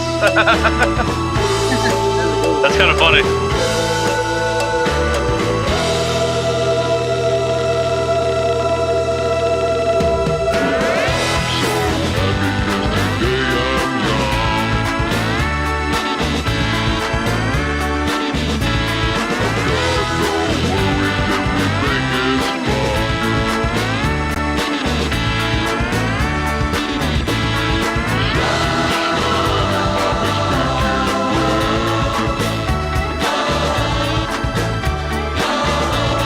Are these guys foreign?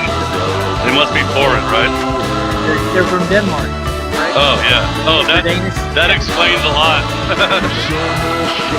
That explains that too, right? I don't think that explains